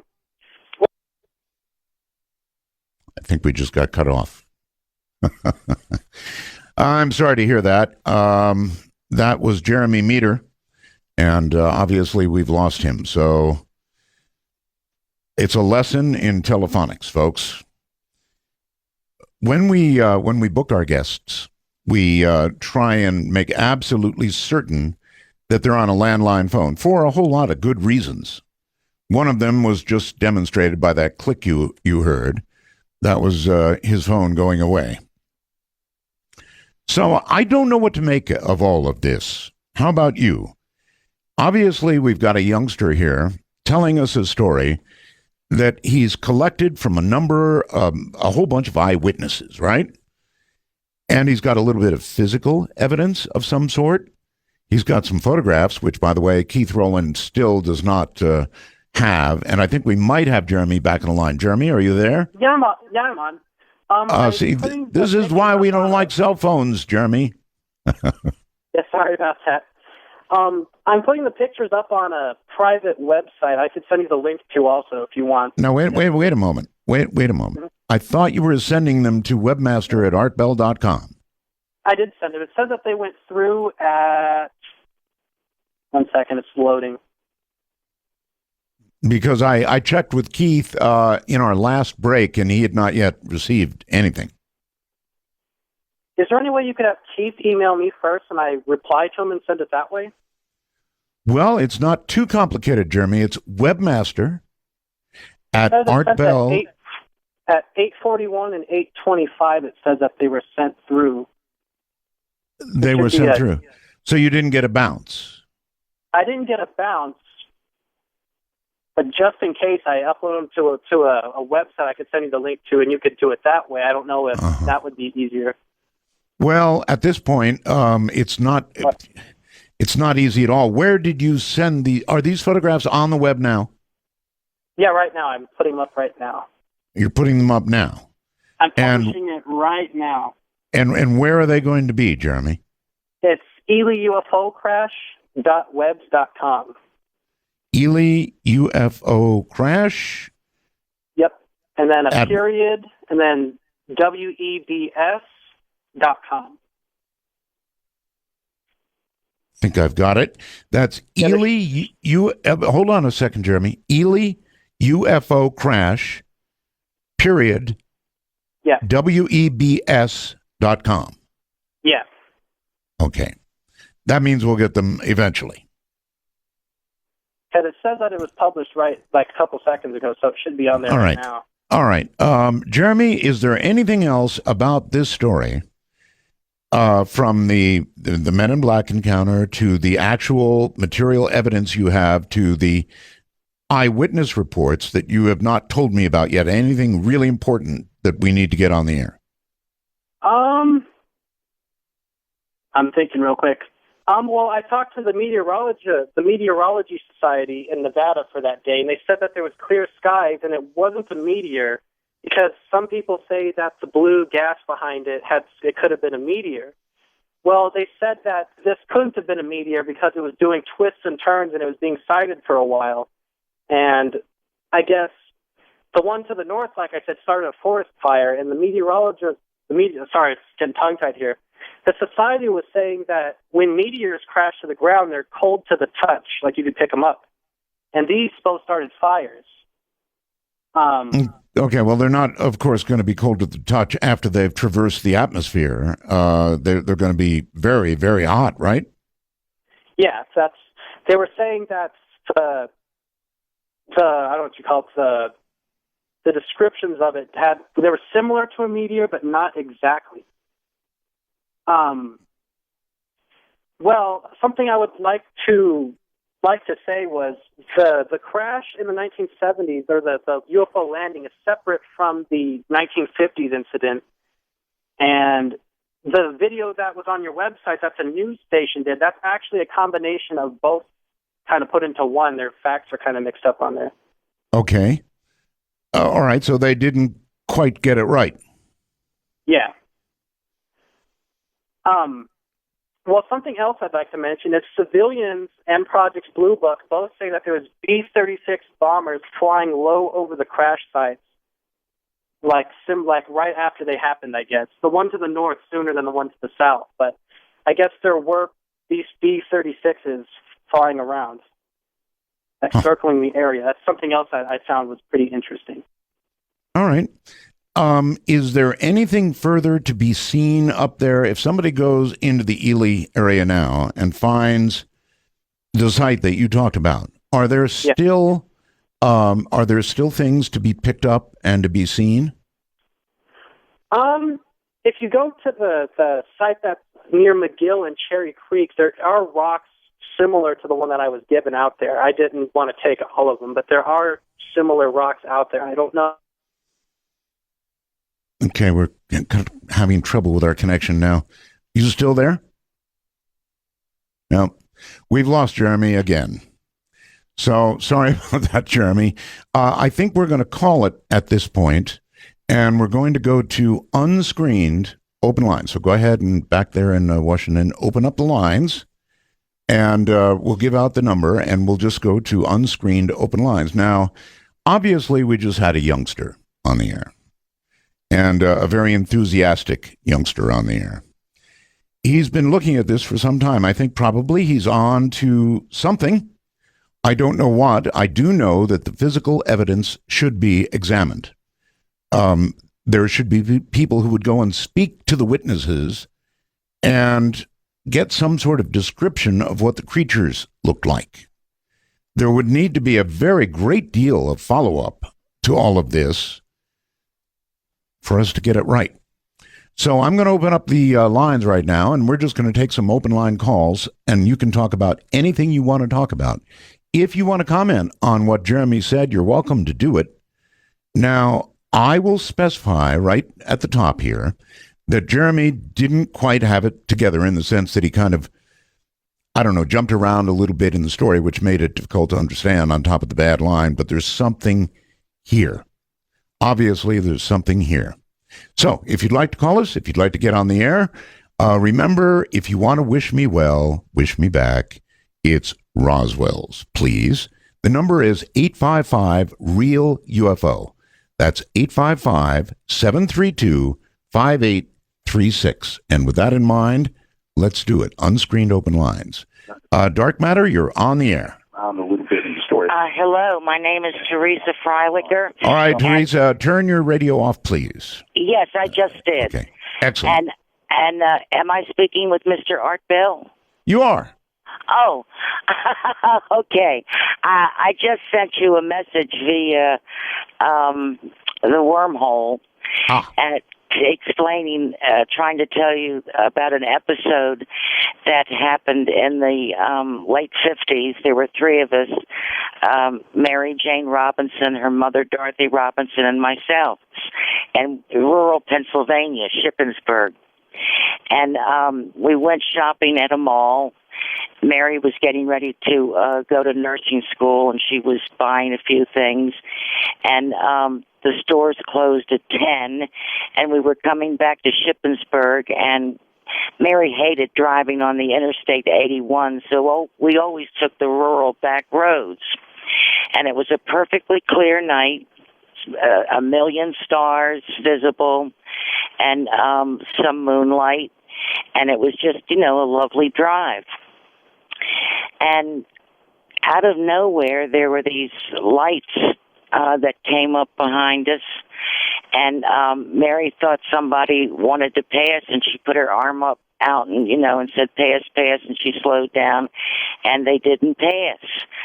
And but they were close, and it was annoying her, so she stopped the car, and she said, I want to find out what's going on. And her mother said, Mary, don't get out of this car. Don't. Just stop, let them go, ignore them. And she said, no. She said, maybe something's wrong. Ever the caregiver, the nurse, Mary. So, and I was in the back seat. Sounds just like a scene out of Close Encounters of the Third Kind. No, it wasn't. No, I don't think it was. But at any rate, I got out of the car as well, and I'm like, I guess Mary was 18, and I was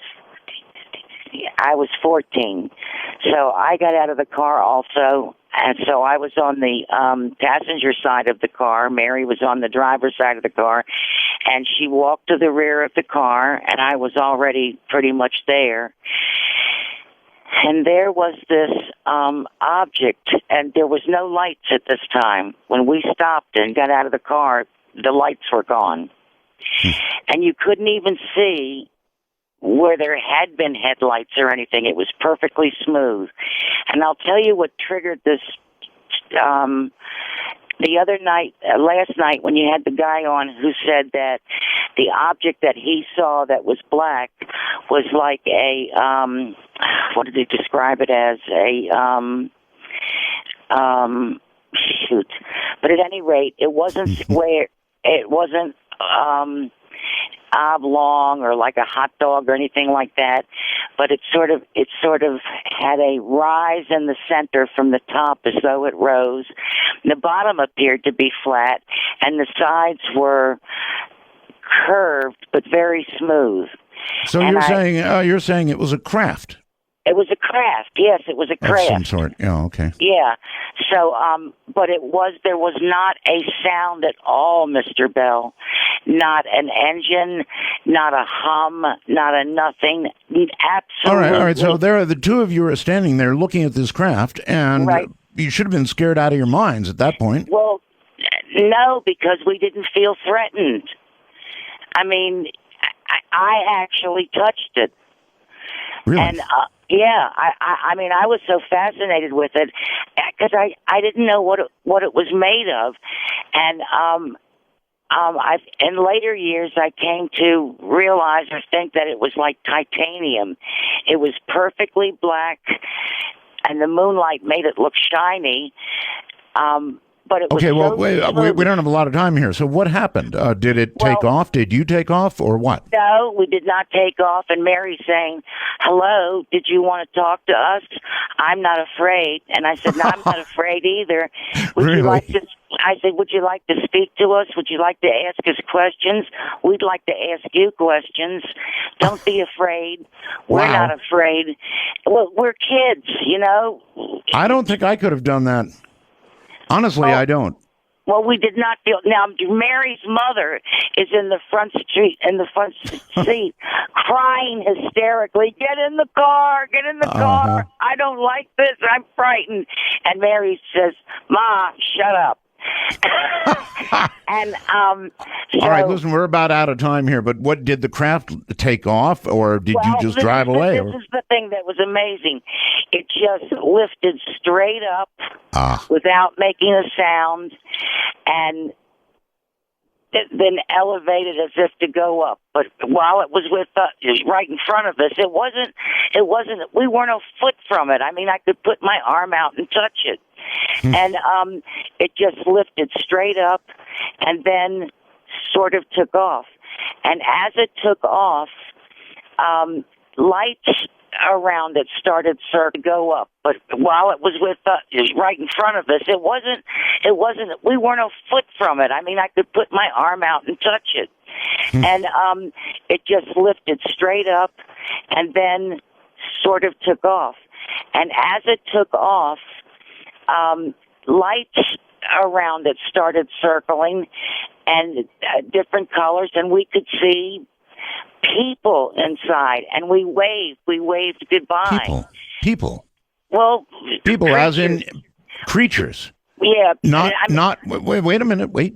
Human or non-human? They were too far away, but they appeared to be somewhat human. They had heads, necks, shoulders, arms, and the one thing that Mary said was, they don't have 5 fingers.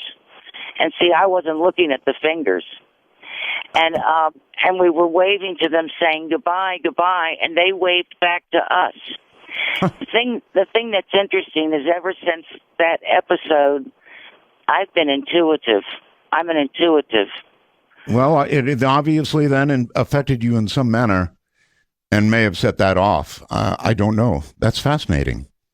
There you have a first-hand account of what I would call close encounter of a third kind. Right? When you're that close, when you can put your hand on a craft, and when you can wave to the whatever they are in there, I would say that's a close encounter of the third kind, or whatever. Wow. Dark Matter, you're on the air. Hello. Hey, is this Art? It is. Art, my name's Mike. I'm in Virginia. Hi.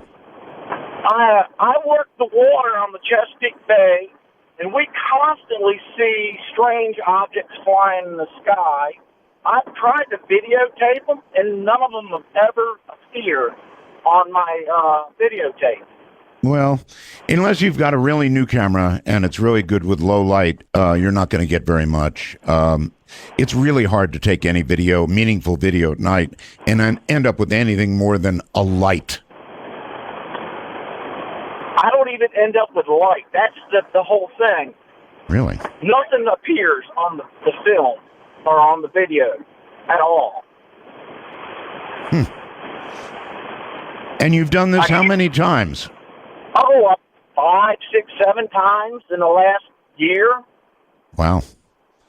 It's just, we see all kinds of strange stuff out here at night, working the water, and we've tried to videotape it, and we can never get it to show up on the tape. Well, I'll say this, and I've had two experiences. Both I think I've described to you at various times. And in both cases, I did not have a camera with me. In both cases, I was so shocked and so transfixed, where I was, that I never would have thought of it. Never, never, never. It would be great to say, I had a camera right there in the back seat. Could have grabbed it, could have taken a picture, could have had the proof, wished I'd had the proof, but didn't. So I do understand. Dark Matter, you're on the air. Art, is this you? It is me, yes. Oh, hi. It's great to hear you back on the air. Thank you. So, no, I'm just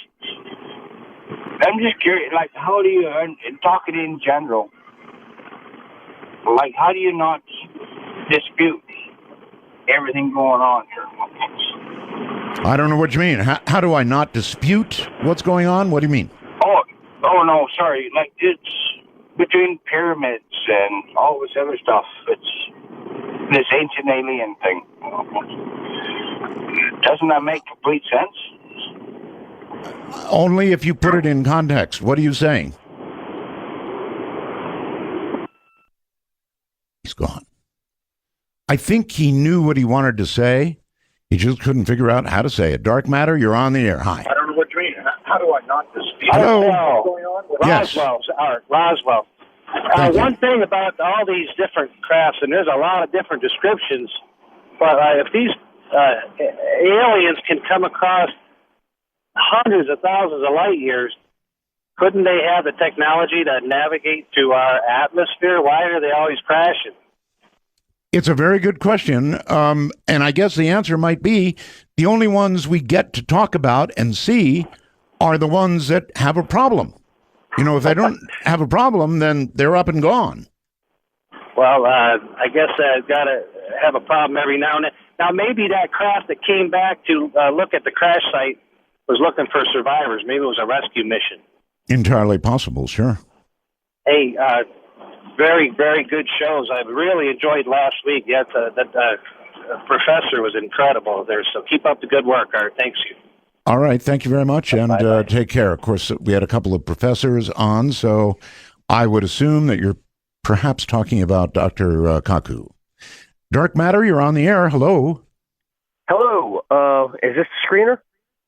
No, I don't have a screener. Is this Art? I'm sorry, Art. Hey, I want to ask you a question. Yes. Are you going to have a show here recently about rods? You're talking about Jose Escamilla, right?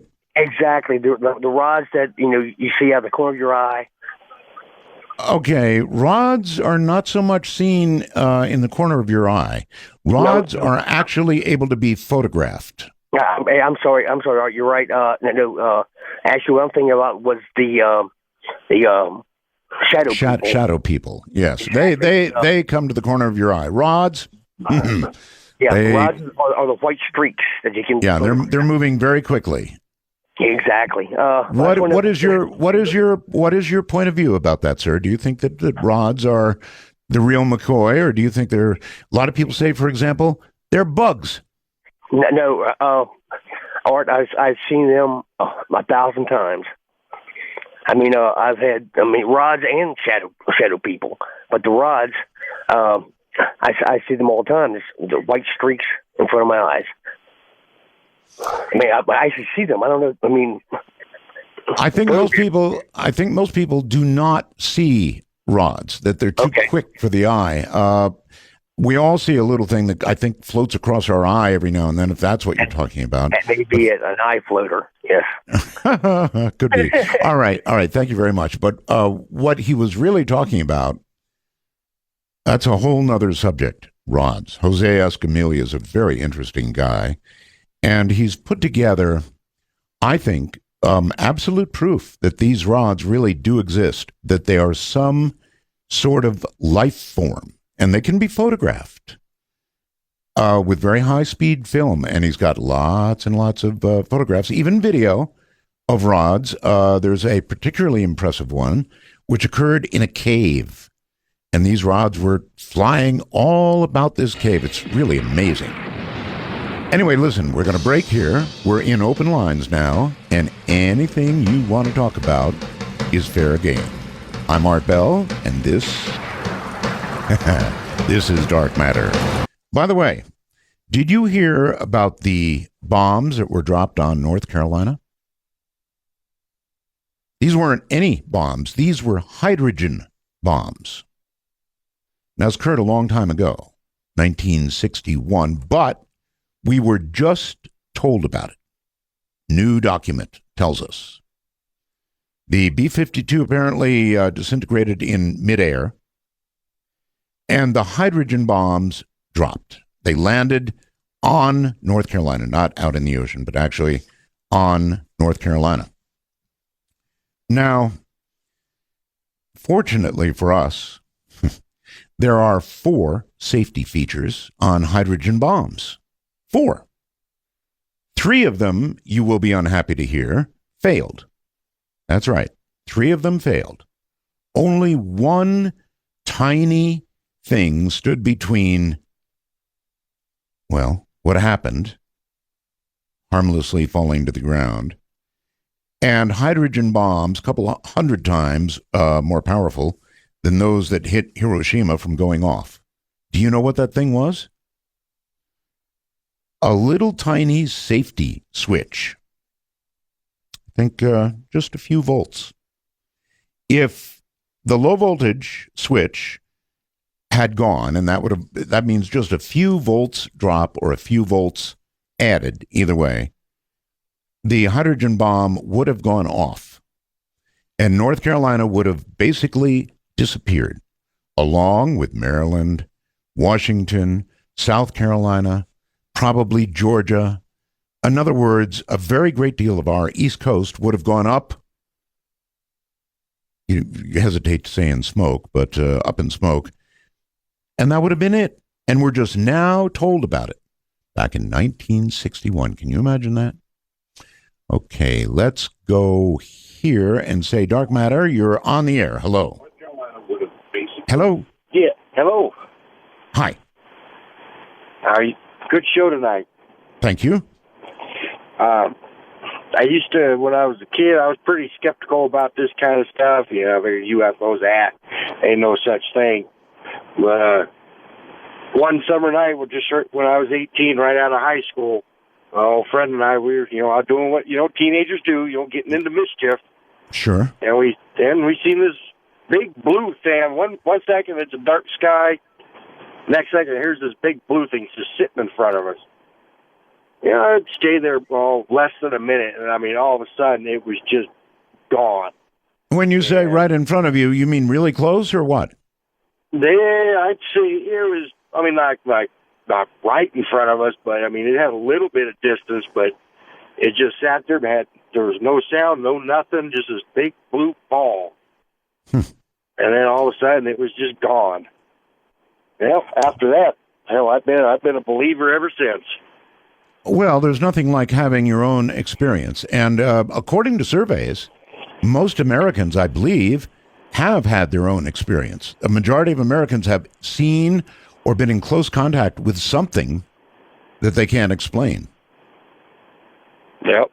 And we checked the papers and the news the next day. There was nothing reported. So my buddy and I, we decided, well, maybe we'll just sit on this and keep it to ourselves and not tell nobody about it. Probably a wise decision. Thank you very much. Another thing that I would like to complain about or make note of, and that is that, with social media now, everybody's on Facebook, right? Everybody's twitting about Twitter, all of these different, or on the computer. And when you're on the computer, when you're on Facebook, when you're doing the social media thing, you're not looking up. And that's one of the main reasons that people don't see UFOs. Take our sky here in Nevada. Very clear. On any given night, you can see the Milky Way from one horizon all the way to the other horizon. It's that clear. Millions of stars. And if you sit outside and spend a little less time on Facebook or your computer or whatever you're doing and actually look up, you're going to see something. Now, it may not be as dramatic as some of what you've heard about here, but you're going to see something. You'll just have to wait for a while. It may turn out to be a satellite. It may turn out to be an airplane. It may turn out to be something strange. And you may see a UFO. But one thing's for sure. If you're on Facebook, you're not going to see it. Dark matter, you're on the air. Hello. Hello? Going once. Going twice. Gone. Dark matter, you're on the air. Hello. Yes, am I on the air? You are. Oh, wow. Art Bell, right? Yes. Oh, wow. Okay. I never expect I would be on the air ever, actually. Okay. Well, here you are. All right. Awesome. Well, my name's Tony from Dallas, Texas. Right. And so I just wanted to just give you pretty much calling about a paranormal experience I had last year at a cemetery in McKinney, Texas. It's in north of Dallas. Okay, you said a paranormal experience, right? That's correct. And you're at a cemetery. That's correct. Yeah, so basically me and my girlfriend and a couple of other friends too, we went out to the cemetery called Ross Cemetery in McKinney, Texas. So the crazy thing about it is usually I am a skeptic, but at the same time I can be a believer at the same time, but only if proof is right there presented in front of me, something that's undisputable. And I can definitely tell you tonight that I actually have definitive proof of an EVP that I actually that one of my friends actually captured, and I wasn't really too far. Wait! Stop! Hold on. You have definitive proof of an ET that you captured? Of a EVP. Oh. Of a voice. Okay. All right. Yeah, all right. So you were in a graveyard and you had a recorder with you. That's correct. Well, my friend had it recorded. It was actually from his cell phone, but you can actually hear it very well. I have uploaded it on the website I want to say sometime last week, because I've always been very scared. Honestly, that's the way I felt. I've always been kind of very scared, kind of shied away to see if I could put out paranormal evidence out to my friends. Okay, what you're talking about is, you're talking about an electronic voice phenomenon. You were in. Okay. Do you have it with you right now? Yes, I do. I can actually email you the link, whatever email I can send it to, or. I was going to say, just play it. Let me hear it. Okay. All right. Yeah, sure. Let me just grab it real quick. Yeah, go ahead. Give me we're going to do it. Yeah, I'm waiting. I'll wait. We will do a show on EVP, electronic voice phenomena, and this man went to a graveyard. And apparently somebody had a recorder going on a phone and captured what you're about to hear. Right, here it is. Right here. Let me just go ahead and skip over to the last minute, because it's a 3-minute and 39-second EVP, but let me go and skip over to the last minute of it, because you can definitely hear it. Look for something that says something, whispering, come out and play. Here it is. All right.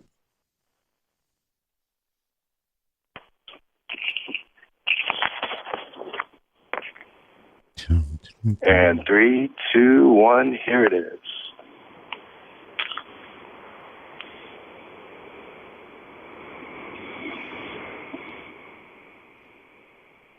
All I hear is hiss. Did you hear that, Art? No. Let me try it one more time for you. Okay. All I heard was hiss. Let's see. Oh, I did hear it. I did hear it. Again. Yeah.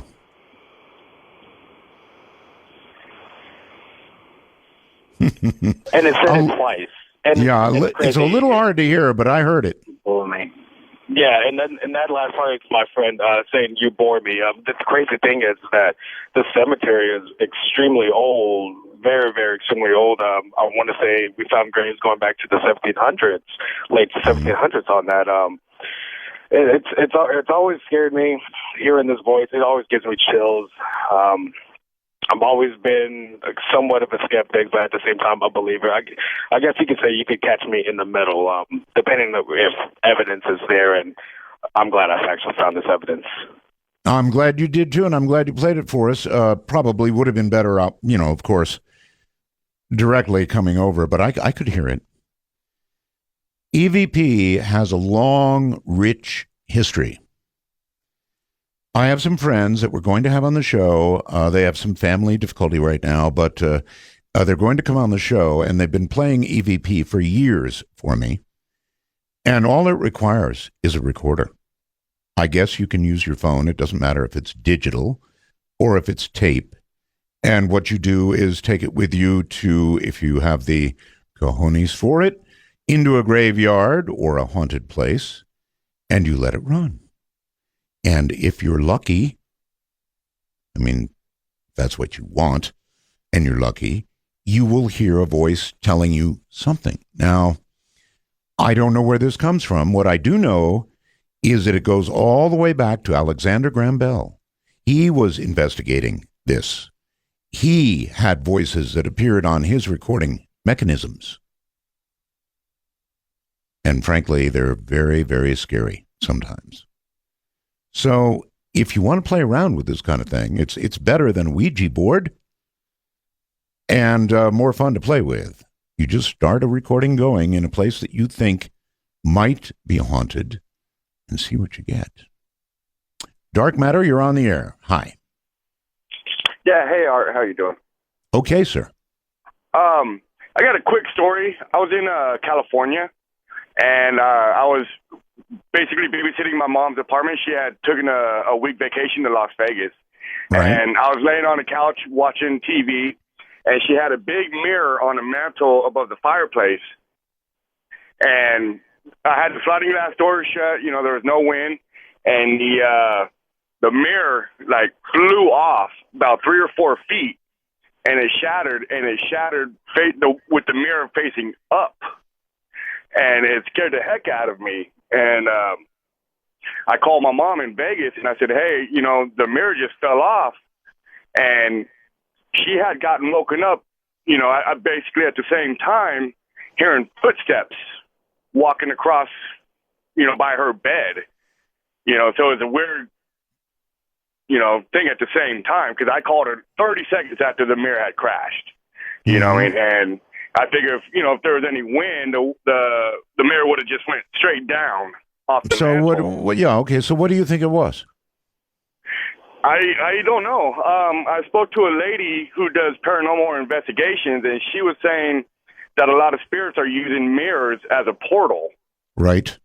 And I was like, well, why would they break it? I wonder. Anyway, I wonder what it is about a mirror that lends itself to paranormal occurrences. That's a very interesting question, actually.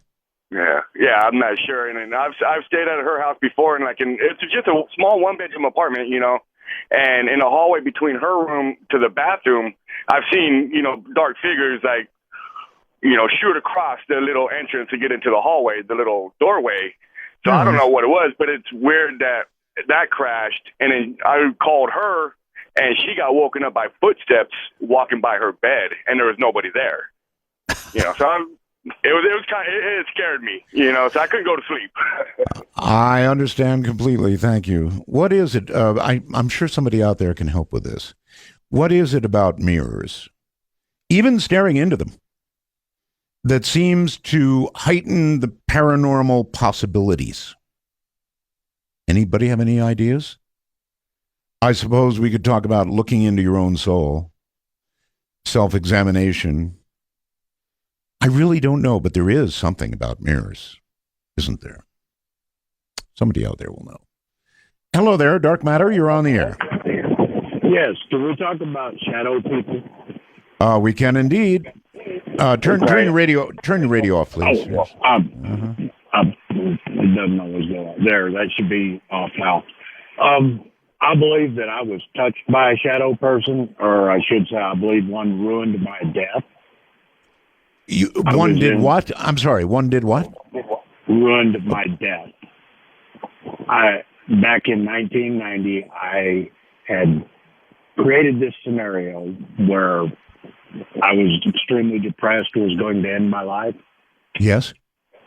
I blew up my trailer, literally. Oh, my God. And as I was being shoved to the floor from the pressure of the trailer exploding, this black figure appeared beside me, picked me literally off the floor, said, "It is not your time to die," and threw me through the wall. Wow. I think and believe that shadow people are here to be our guardians. Well, that one was there for you, that's for sure. I don't know if they're all like that. Thank you very much for the call. All right. That creature, or whatever it was, saved him. Do I think they're here for that generally? I don't know. Wonder if anybody else has had a similar experience. Anybody out there actually been saved by one of these creatures? And again, let us define a shadow person. I know, chuckle, right?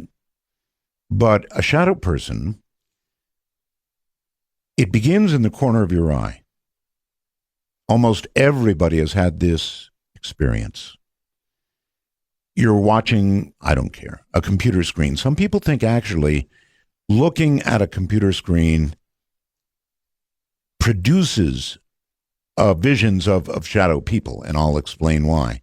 It has a certain refresh rate, and your eyes and your brain begin to get adjusted to this refresh rate. It's actually flickering. You don't know that. You don't see it, but trust me, it's flickering at a certain rate. And that does something to your brain. It begins to allow you to see something else. And by something else, I mean a movement that occurs in your peripheral vision, one way or the other, one eye or the other.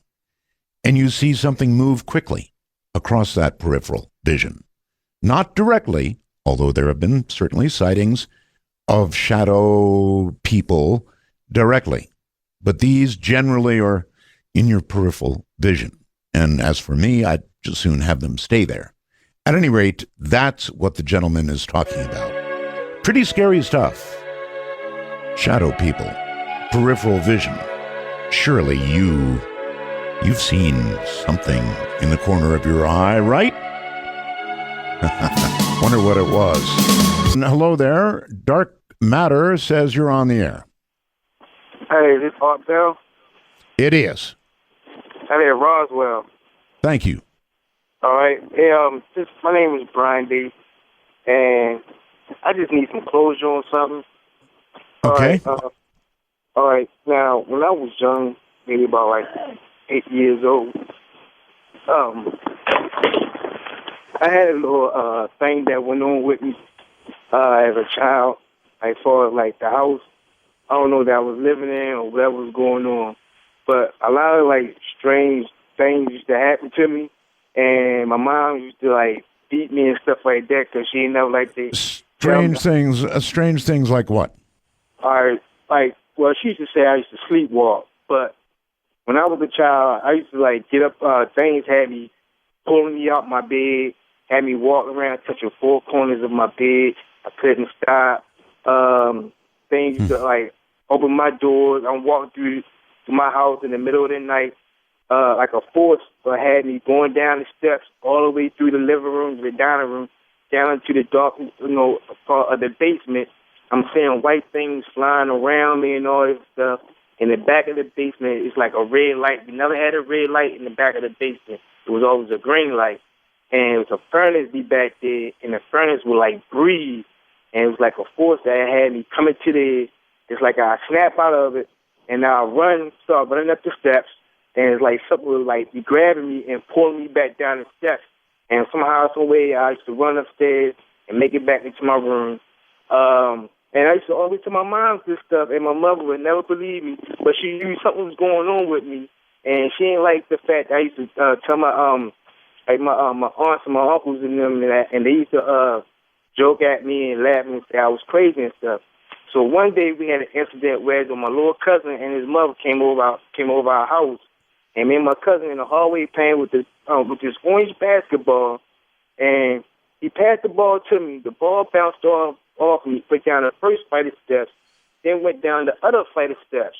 Now we argued about who's gonna go down there and get the ball, and I already knew that strange things was going on in the house. So we both went down the first flight of steps. We turned around. And there's like this guy, I call him Mr. Hyde, like the Dr. Jekyll Mr. Hyde. Like yes. Mr. Hyde.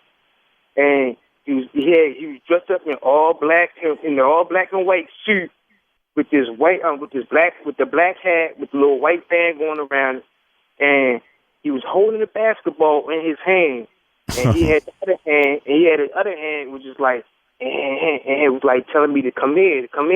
And you were how old then? This was when I was like 8 or 9 years old. And a force was making me come down and start making me go down the steps, and I couldn't stop myself. And I'm turning back, looking at my cousin, and he's sitting there just looking at me. And I'm going down the steps. I got so close to the thing. His eyes was pearly white, was pearly black. I could see my own reflection off the guy. I remember the stuff always vividly to this very moment, because nobody helped me with like what's going on. And anyway, and I'm afraid listen, there's no way I'm going to be able to give you closure in a situation like that. I'm sorry that happened to you, but in terms of my giving you closure, not going to happen. That sounds like the sort of thing that you would run by, a hypnotist who would regress you and try and find out what actually happened. I had a sister who sleepwalked. And it was really scary and really eerie and kind of dangerous. I wonder how many of the rest of you have had family members who sleepwalk. It's eerie. It really, really is eerie to see somebody sort of, because they're in, a trance-like state. And you don't know what to do, to wake them up, to not wake them up. Usually the best thing is try to get them back to bed without waking them if you're able to do it. But, most times you really have to. Hello, Dark Matter. You're on the air. Hello. Hey, this is Jim. Hi, Jim. Hey, I've got a story about glowing feet. Glowing feet?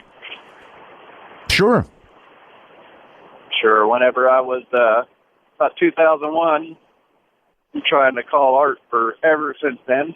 But anyway, my wife and my kids kept telling me they was seeing something go back and forth across the hallway in the back of our double wide there from one room to the other. I always thought they was nuts, but I never saw anything. But I would sit in the living room chair one day by myself, me and my chihuahua. He jumps out of my lap, runs down the hallway, just barking with his hair raised up.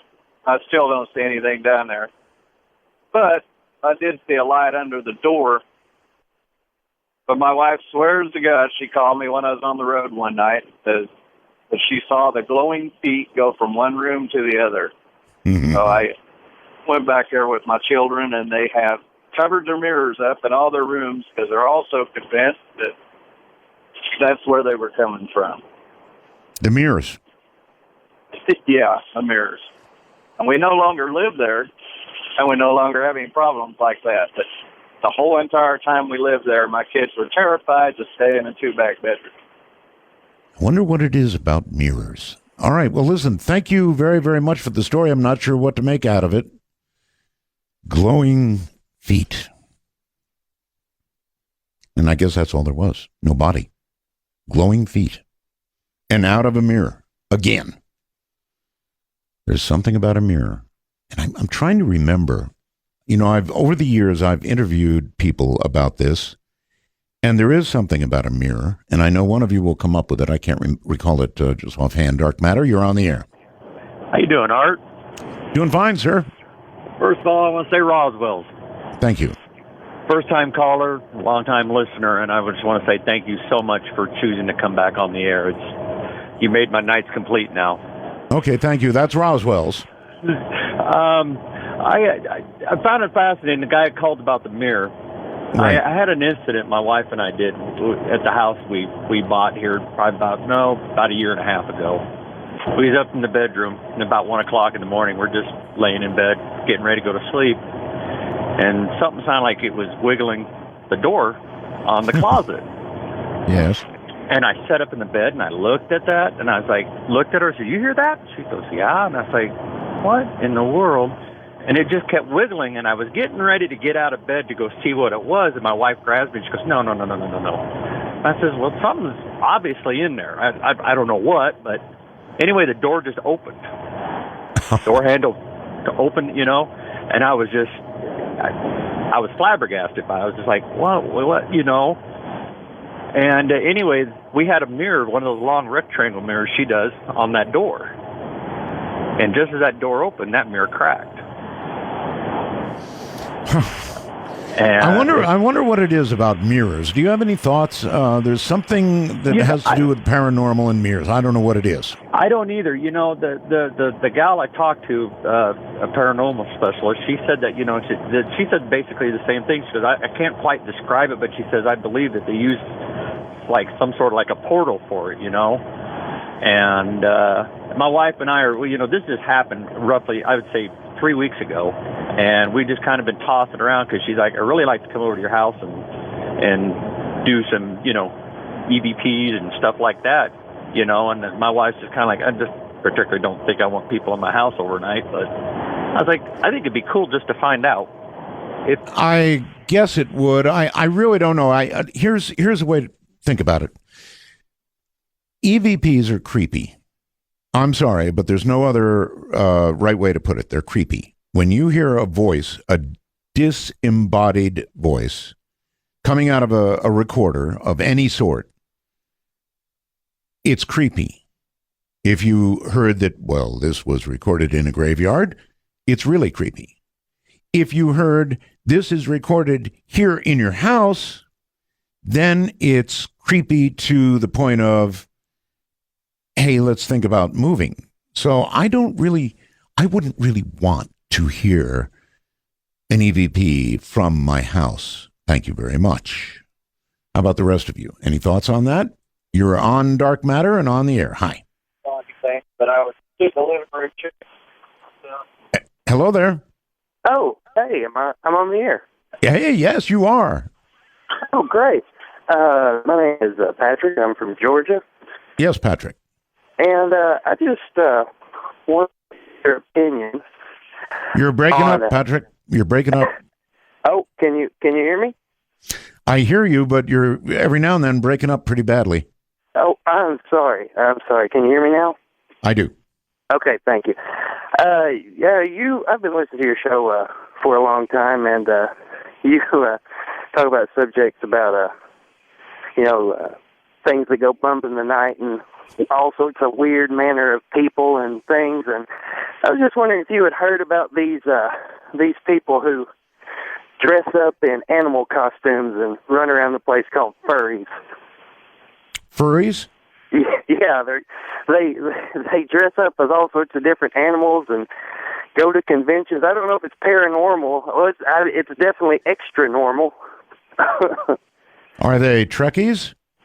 No, I don't know. They're crazy things. I don't know. But yeah, I don't know. I was just let's try this. Are you a furry? Well, I don't know. Come on, let's hear it. Maybe. What do you dress up as? Well, let's see. Sometimes now we're getting to it here. Well, sometimes it's a lion. A lion. Yeah. Okay. Mm-hmm. When you dress up as a lion, do you find that people are surprised? Do they get upset? Do they laugh? Do they run?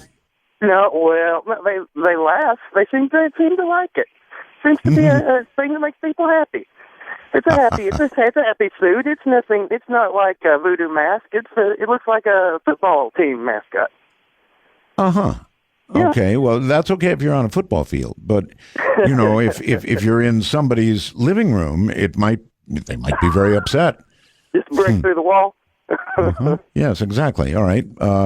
So there you have it, a furry. How many other furries are out there? Good Lord only knows. People who like to slip that fur burden thing over their head and go and see the neighbors. That's funny. Furries. Hi there, Dark Matter. You're on the air. Hello, Art. How you doing? Hello. Just fine, sir. Where are you? This is Bill. I'm in the high desert in California. Okay. I need to start asking people where they are. Okay. Go ahead. That's where I'm from. Anyhow, I know all about Ely, Nevada. I was responsible for all the electronic systems that went from California to Utah, including that radar site that was on top of that mountain looking down into Ruth. You're telling me that you know all about Ely? I know all about the town of Ely, the surrounding area of Ely, Cherry Creek. I've been there. Yeah, but you know about the crash? No. I don't know about the crash, and I went up there for 25 years, and no one up there could ever tell me about it. I've been to the Railroad Museum. I've gone through it a few dozen times. Have you heard about the crash? Found anyone that can tell me about the crash. I'm sorry, but I wanted to let you know there are a lot of miners up there, so if anybody goes there up there to check things out, be very careful. Oh, you're all right. This was in July of 52. Yeah, I wasn't there then. Okay. No, I worked for the military, for the Air Force at Edwards Air Force Base, and so for 20 years I had to go up there at least 6 times a year and spend a week or two up there because I had 19 sites, microwave sites, including that radar site from Utah back to Edwards and across Area 51. I had one that looked right down over Area 51.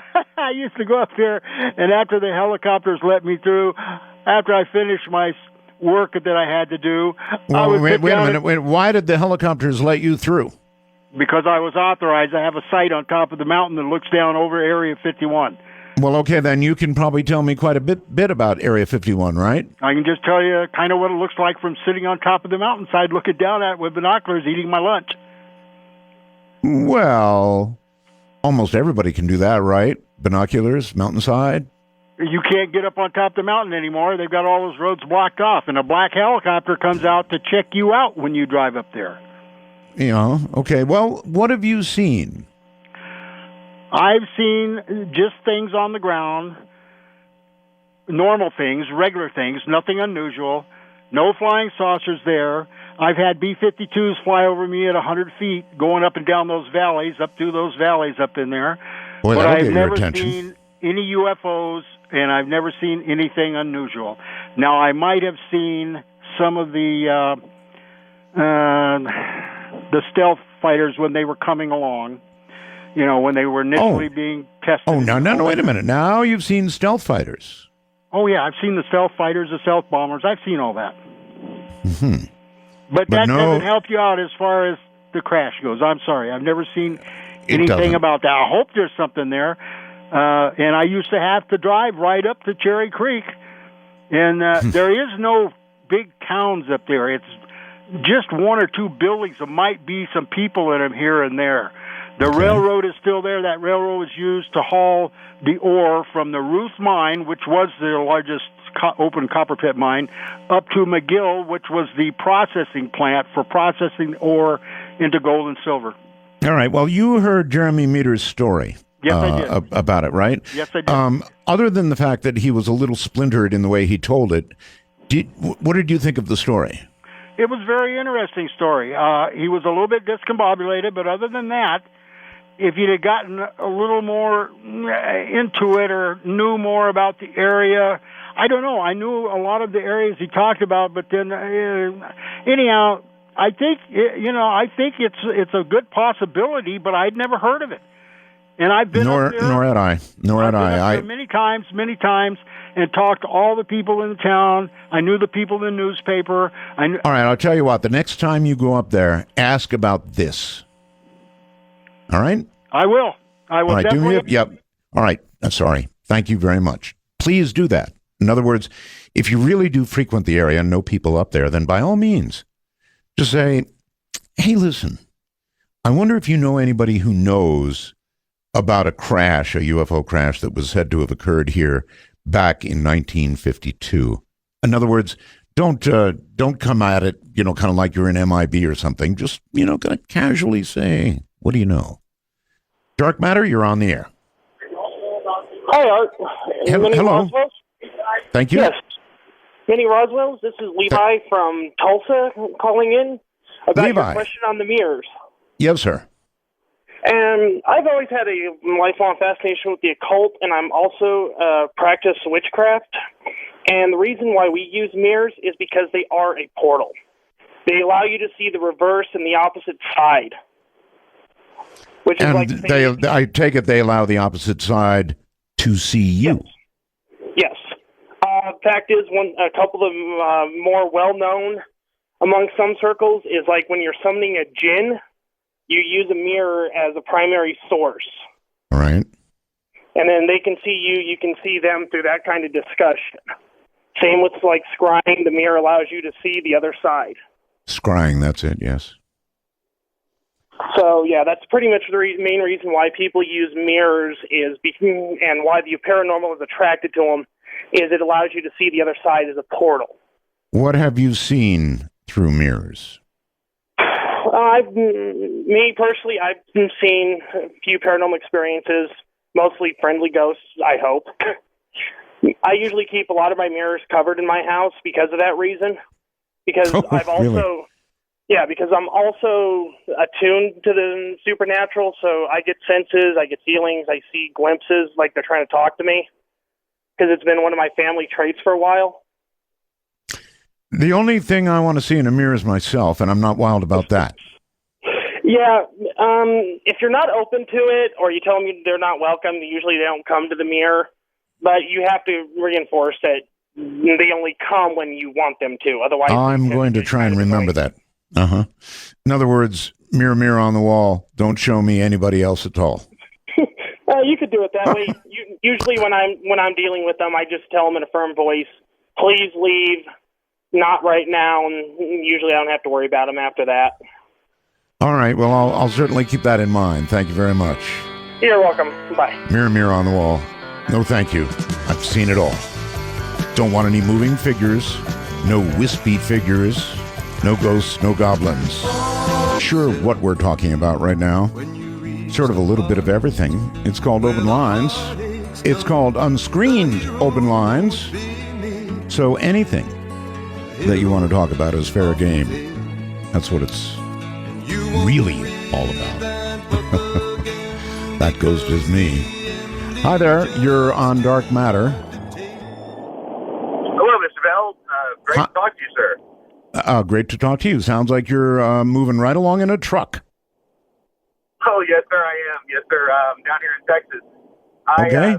I wanted to ask you about, back about 15 years ago, you had a recording supposedly from hell. And I had wondered if maybe you could replay that because it really affected me a lot, and I really wanted to hear about that again. You really don't want to hear that, do you?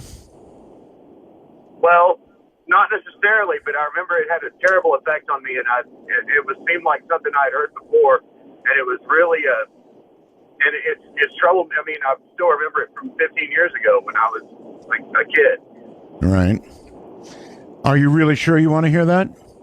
In the dark, in the nighttime, in a truck, in Texas? Well, yes, sir.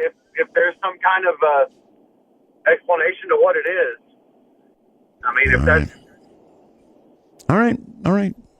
You wish, you receive. In the just stay there, don't hang up. Are you still there? Good. All right. Sir. In the 1980s, Russian scientists in Siberia were performing a series of borehole experiments. These digs were typically performed for purposes of geotechnical investigation and the location of rare mineral deposits. But in this case, the geologists in Russia simply wanted to see how deep they could go. This is a true incident. or at least a reported incident, was in the wire service. Their experiment began without incident, but when their drill reached the 9-mile mark, that would be deeper than anyone had ever drilled before, its rotation became erratic. They had apparently drilled into a hollow opening underground. Inside the cavern, temperature sensors read upwards of 2,000 degrees Fahrenheit. It was then they decided to send a microphone down to gather more data. The microphone only lasted about 30 seconds in the heat of the cavern before malfunctioning. But in those 30 seconds, the scientists caught something incredible on tape. Yes, sir. I remember it very clearly.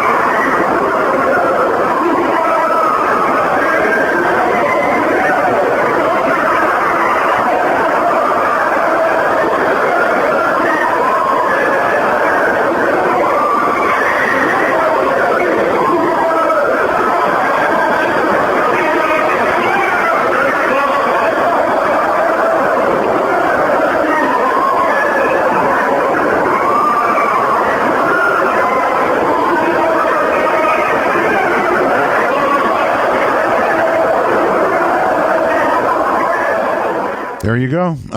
That's it. You really sure you wanted to hear that, huh?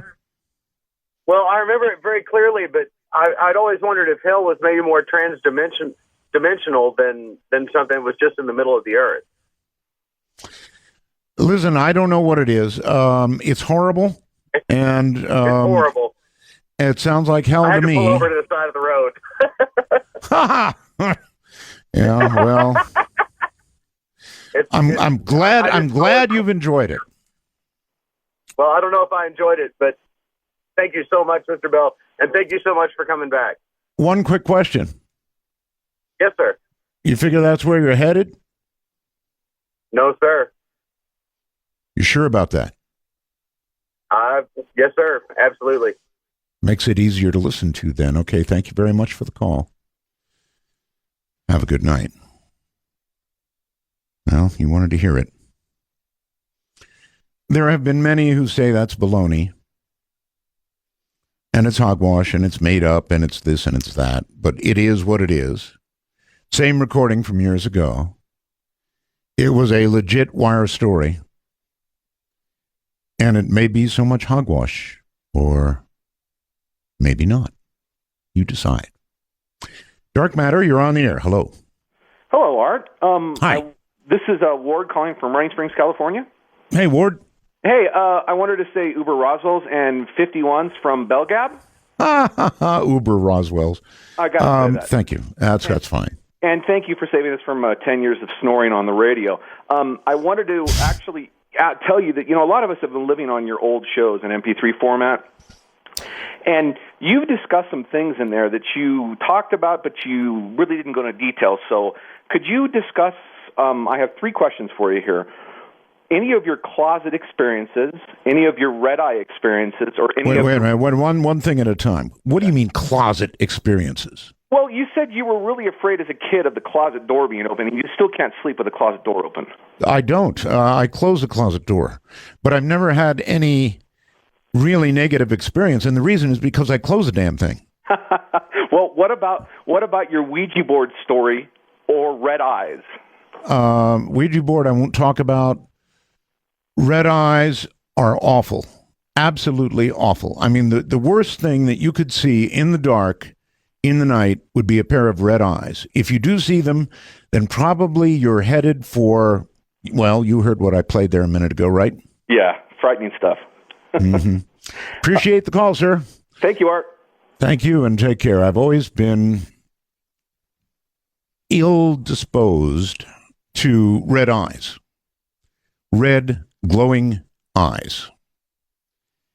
As a matter of fact, there was a story of a chupacabra. I think it turned out to be a dog. I'm not really sure. But part of the description of what this guy saw, he shot what he thought was a chupacabra. And they're still arguing, I think, about what it was. But it had red, glowing eyes. don't like red ice. Dark matter, you're on the air. Hello. Hi, Art. Welcome back. Thank you. Maker Roswell's to you. Excellent.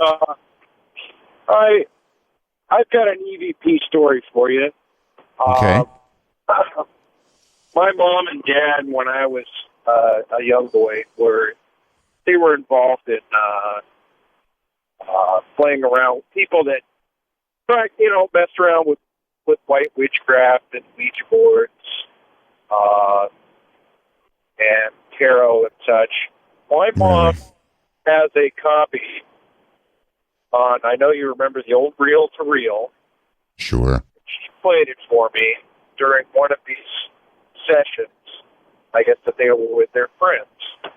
And on the tape, you could hear, the only way I could describe it would be in a whisper, but a loud enough whisper, but not I would say, evil. And you could hear two things being said, saying, shut the door and leave the key. Shut the door and leave, and leave the key? Leave the key. Those were the only two things you could hear. And from the time I heard that until now, it still gives me the chills. I've never heard any other EVP before. I just tuned into your show tonight, and I wanted to share that with you. Well, why were your parents messing around with stuff like that? My mom was on a spiritual journey. She tried everything. TM, S,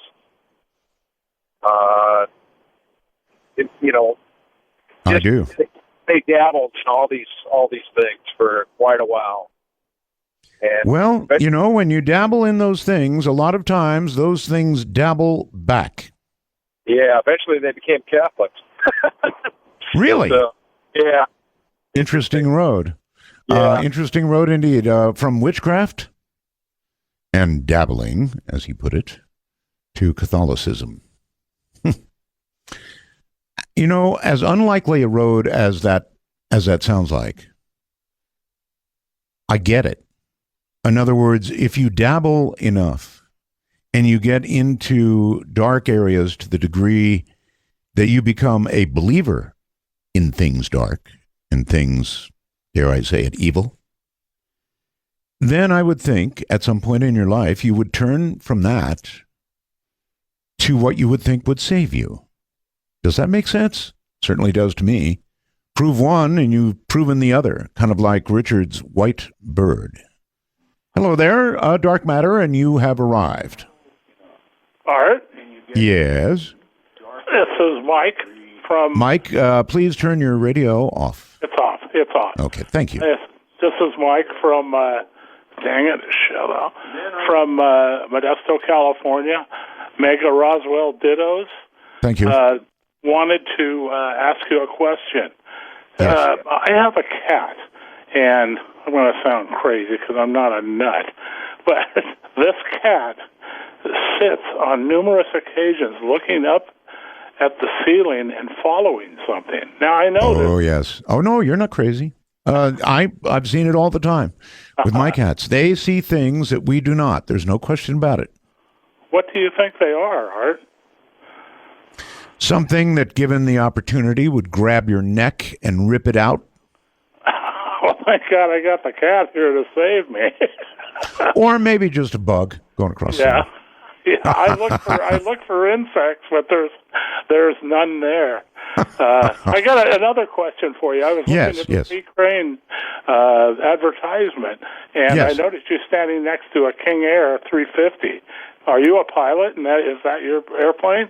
Not even a little bit of a pilot. My big experience in the air, sir, was crashing in a hang glider, breaking my arm. Oh, well, so much for piloting. Compound fracture, actually, up in Alaska. Holy cow. Mm-hmm. Oh, all right. Well, listen. Thank you. Right. Thank you very much, and I'll briefly tell you the story. I was working for KENI Radio up in Anchorage, and the radio station folks convinced me that it'd be a cool idea to promote the radio station by having me, who did their morning show, go off into the wilderness in Alaska, kind of into the wilderness, as far as I was concerned anyway, down near Palmer, Alaska, and hang glide. And for that purpose, they had found the owner of a hang gliding company, right? And he came along for my safety. And we were supposed to run along with this hang glider off a small cliff, or hill, I guess would be more like it, and take flight and then land. And that was going to be that was it. They said, Art, nothing can go wrong. The wind is perfect. No problems. Guarantee you, you'll be fine. So, yes, I was in the air. I had taken flight. The air was under me. The sky above, the ground below. And I think that I was probably airborne for about 10 seconds, maybe 12. And then that which could not happen occurred. As I was lying on the ground with my bones sticking out, the guy said, I'm really sorry. He said, I'm sorry, Art. That wind came out of nowhere. That crosswind came out of nowhere. And I looked up at him and I said, and I was kind of numb, I said, you said it couldn't happen. I don't remember what was said after that. And on the way to the hospital, everybody donated their drugs to me. And so by the time I got to the hospital to get the arm set, the doctor looked at me and said, he's had enough. Dark Matter, you're on the air. Roswell, Art, how are you tonight? Okay. Kind of enjoying open lines. Oh, it's very, very good. I have a quick question about that audio clip you played in the first hour. It said the name Peter Gersten, and that made my ears perk up. How old is that audio clip? Well, pretty old, in the sense that, Jesse Marcel was on there, the original Marcel. So pretty old. I thought very revealing. I mean, here we have a man who knows aircraft up and down, inside and out. And the man said, this was not one of our aircraft. This was absolutely out of this world. And what do you say about that? Well, I just don't know. But I heard Peter Gersten's name, and I actually met him a couple of years ago in Sedona. Sure. Peter Allen Gersten. Is this the same Peter Gersten? Absolutely. Okay. Well, I didn't realize he was involved that much with Roswell. When I met with him, he was really stuck on talking about some of Michael Talbot's theories about the holographic universe, and I didn't even really get the chance to visit with him much about some of his research with the Phoenix Lights and with other UFO cases, because he was really devout in trying to spread the message that we're in a big matrix, and that matrix is breaking down. So I just wanted some clarification from that. Thank you very much. Wait. Matrix. Do you believe that there's any chance, sir, that we are all living in a matrix, that we're all... actually, science is looking at this right now and getting ready to try and test for it. I mentioned this to professor we had on. I've heard that over the air in the last couple of days, and I think that the answers are definitely out there. I went down to Sedona for a Indigo Children gathering here on 11/11 of 2011, and that's when I got to meet Peter. And the whole week that I was down there, I got to see a lot of things around all the different portals and everything else there that would really indicate that something's breaking down. So there's more than meets the eye here. We're definitely crossing over to a different dimension. That's kind of what I feel that the whole 2012 movement was us moving into that new paradigm where we can see new things like that. So. All right. I really appreciate the call. Thank you. How many of the rest of you think that we are living in some sort of matrix? Yeah, sure. I saw the movie like everybody else. But science is seriously considering this matter now, that we're in a matrix, that is to say. I've got quite a bit of material on it here, but I don't have to say much more than I've just said. How many of you have wondered whether we're actually living in a matrix. How many of you have seen some sort of evidence that you would cite that we actually are in a matrix?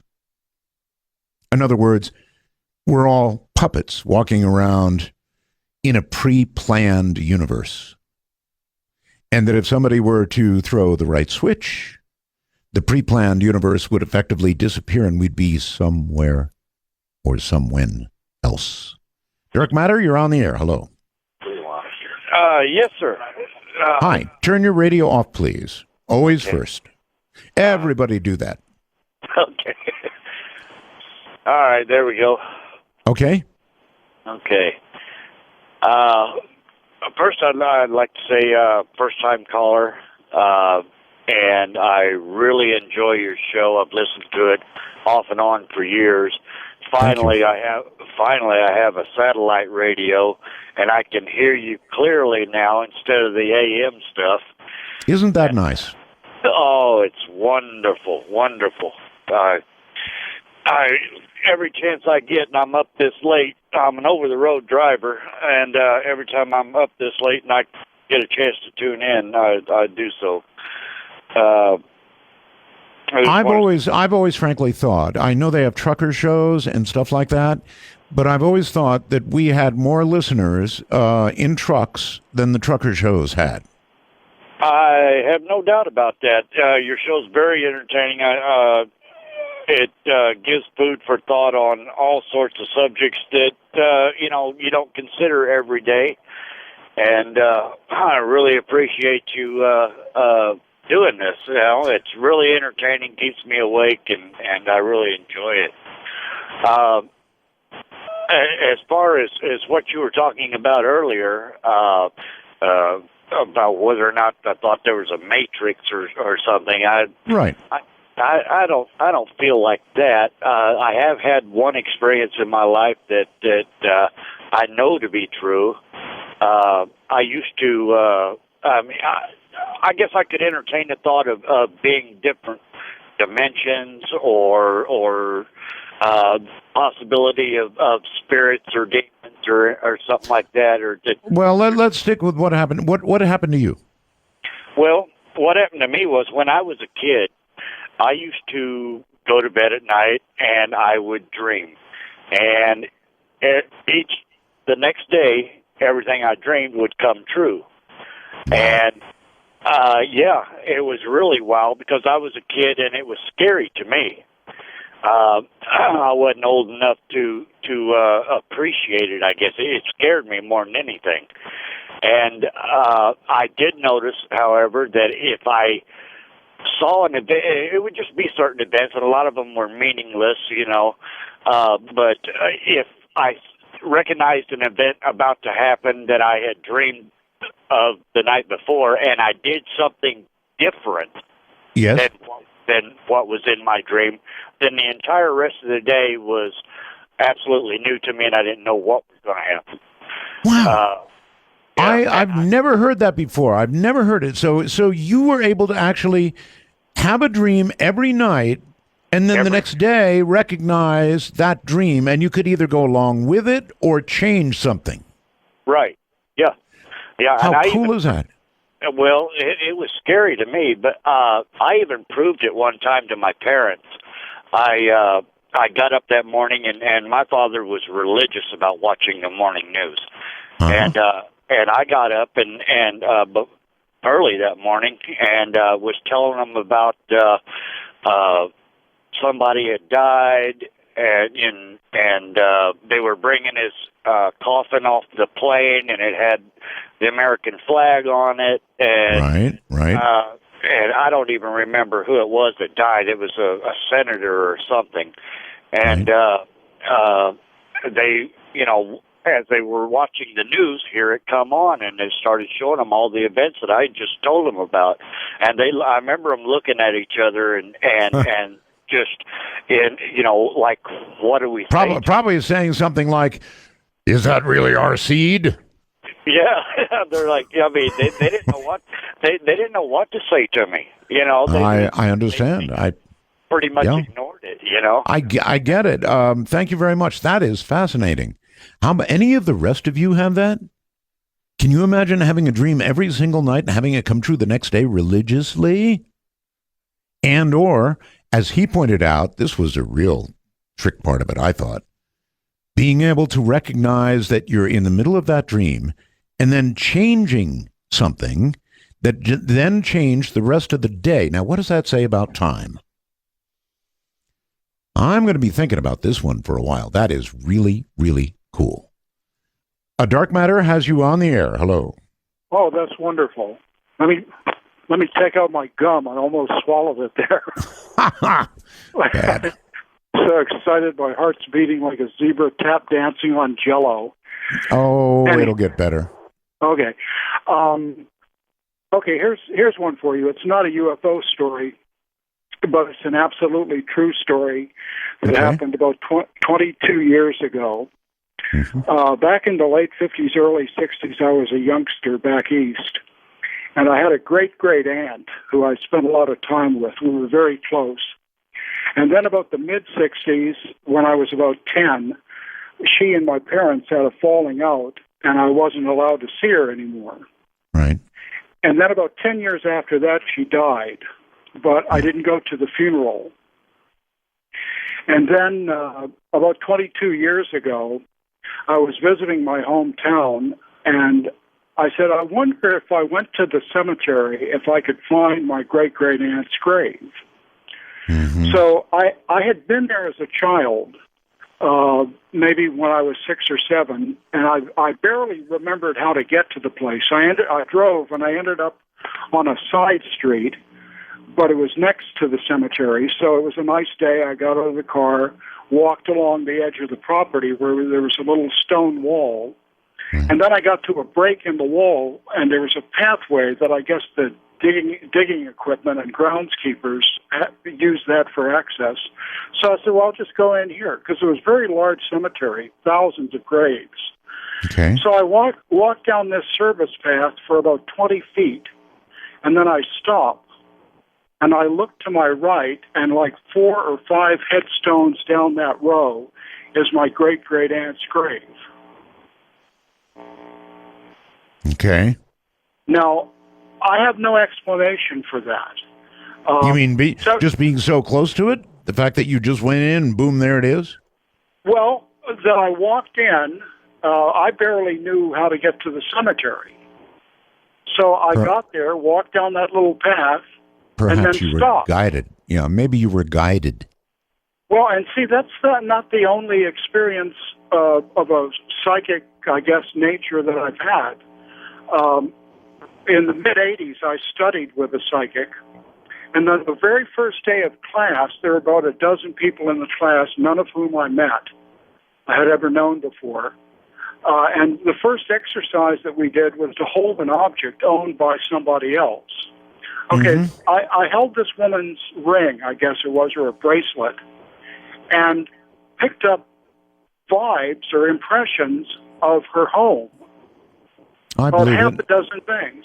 And Yeah, I I believe it, and probably more than that, things about her life and the rest of what might come along with something like that. You can do that. You might try it. Pick up an object that belongs to somebody else and just have some quiet time. You know, in this day and age, we don't have much quiet time. As I mentioned earlier, we have the internet. We have Facebook. We have a million different things to occupy our minds, and we have very little downtime, very little quiet time. But if you want to try an experiment and you want to have some fun, if this kind of thing for you is fun, then give it a shot. Pick up an object of somebody else that belongs to somebody else. Don't be seen marching away with it, but if you can do it reasonably, hold on to something and see what you get. It requires, as I mentioned, quiet time. Dark Matter, you're on the air. Hi. Mega Roswell's Art Bell. Thank you. This is Mike calling from Central California. I had a quick question. If you're going to do any truth or trash episodes in the future? I might. Sure, why not? All right, I sure missed those. Anyways, I'll keep it short. That was it. Great to hear you back on. Fast.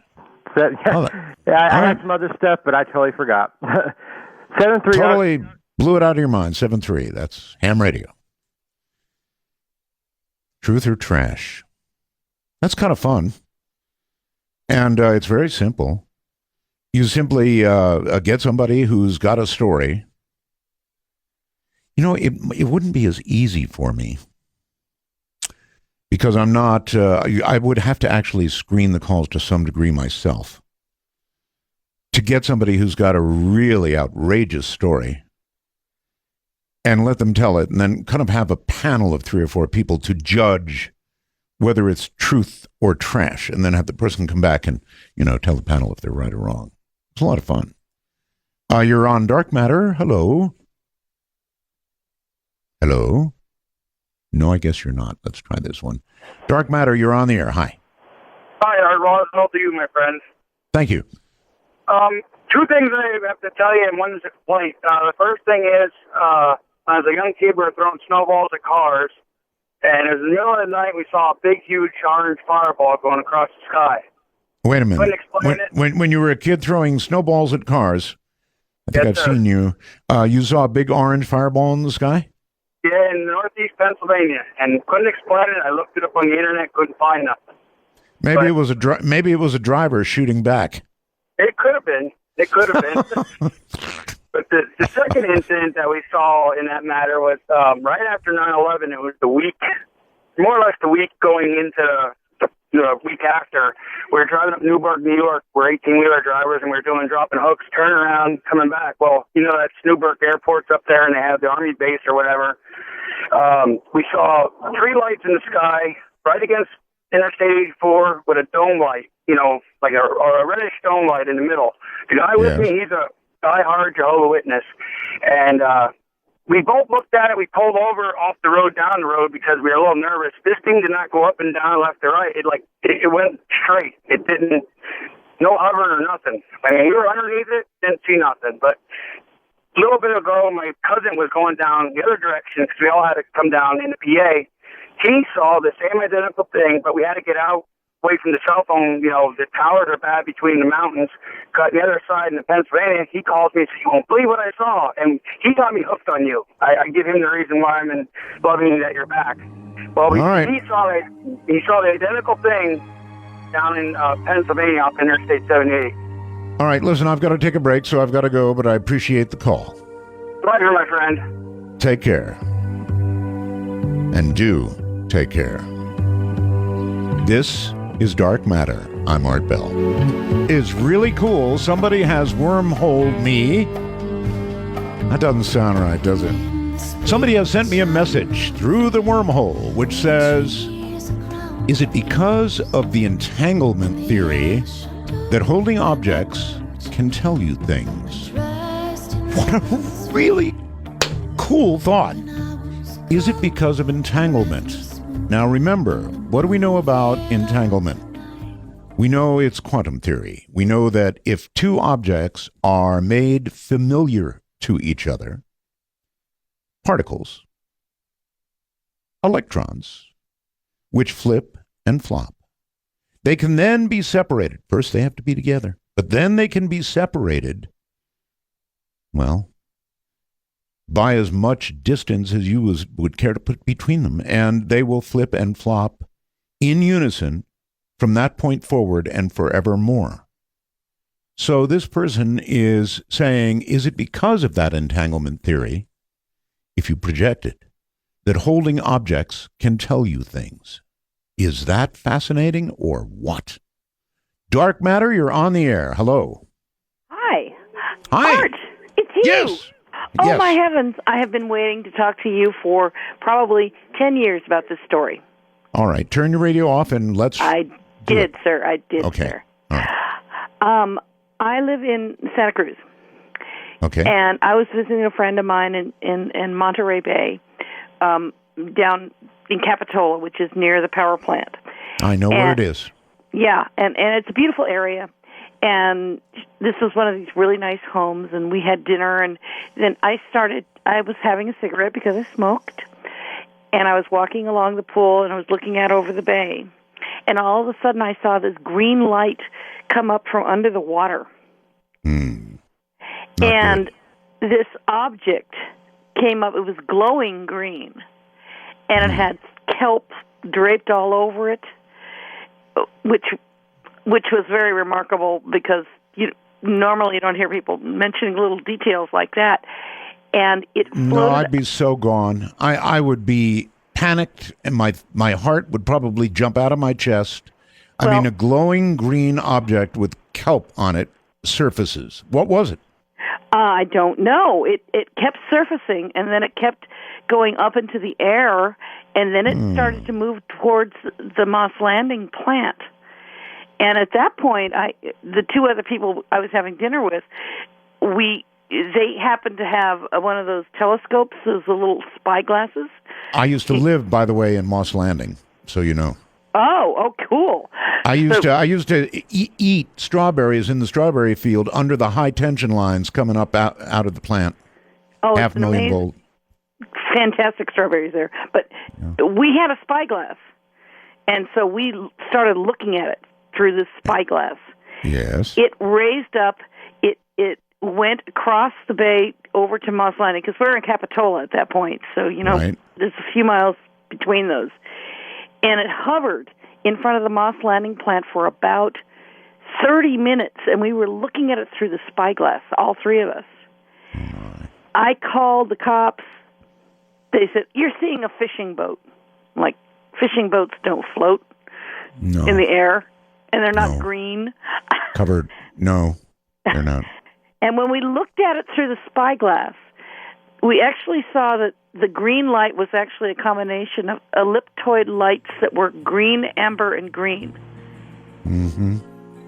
And then the weirdest thing that two of us saw, my husband didn't see it, but the other person we were with saw it, was it looked like there was some kind of a mechanical arm that came across that was going out of whatever it was, a craft, I'm assuming, and taking something from the power plant. Then, for 30 minutes, it sat there doing this, and we finally had to leave because we had to get home, because we live in Santa Cruz. And I kept watching it out the back seat of the car, or out the back window, and it winked out and disappeared. That's what I would have done. I'd have winked out. I'm sorry. We're so out of time. It has been a pleasure.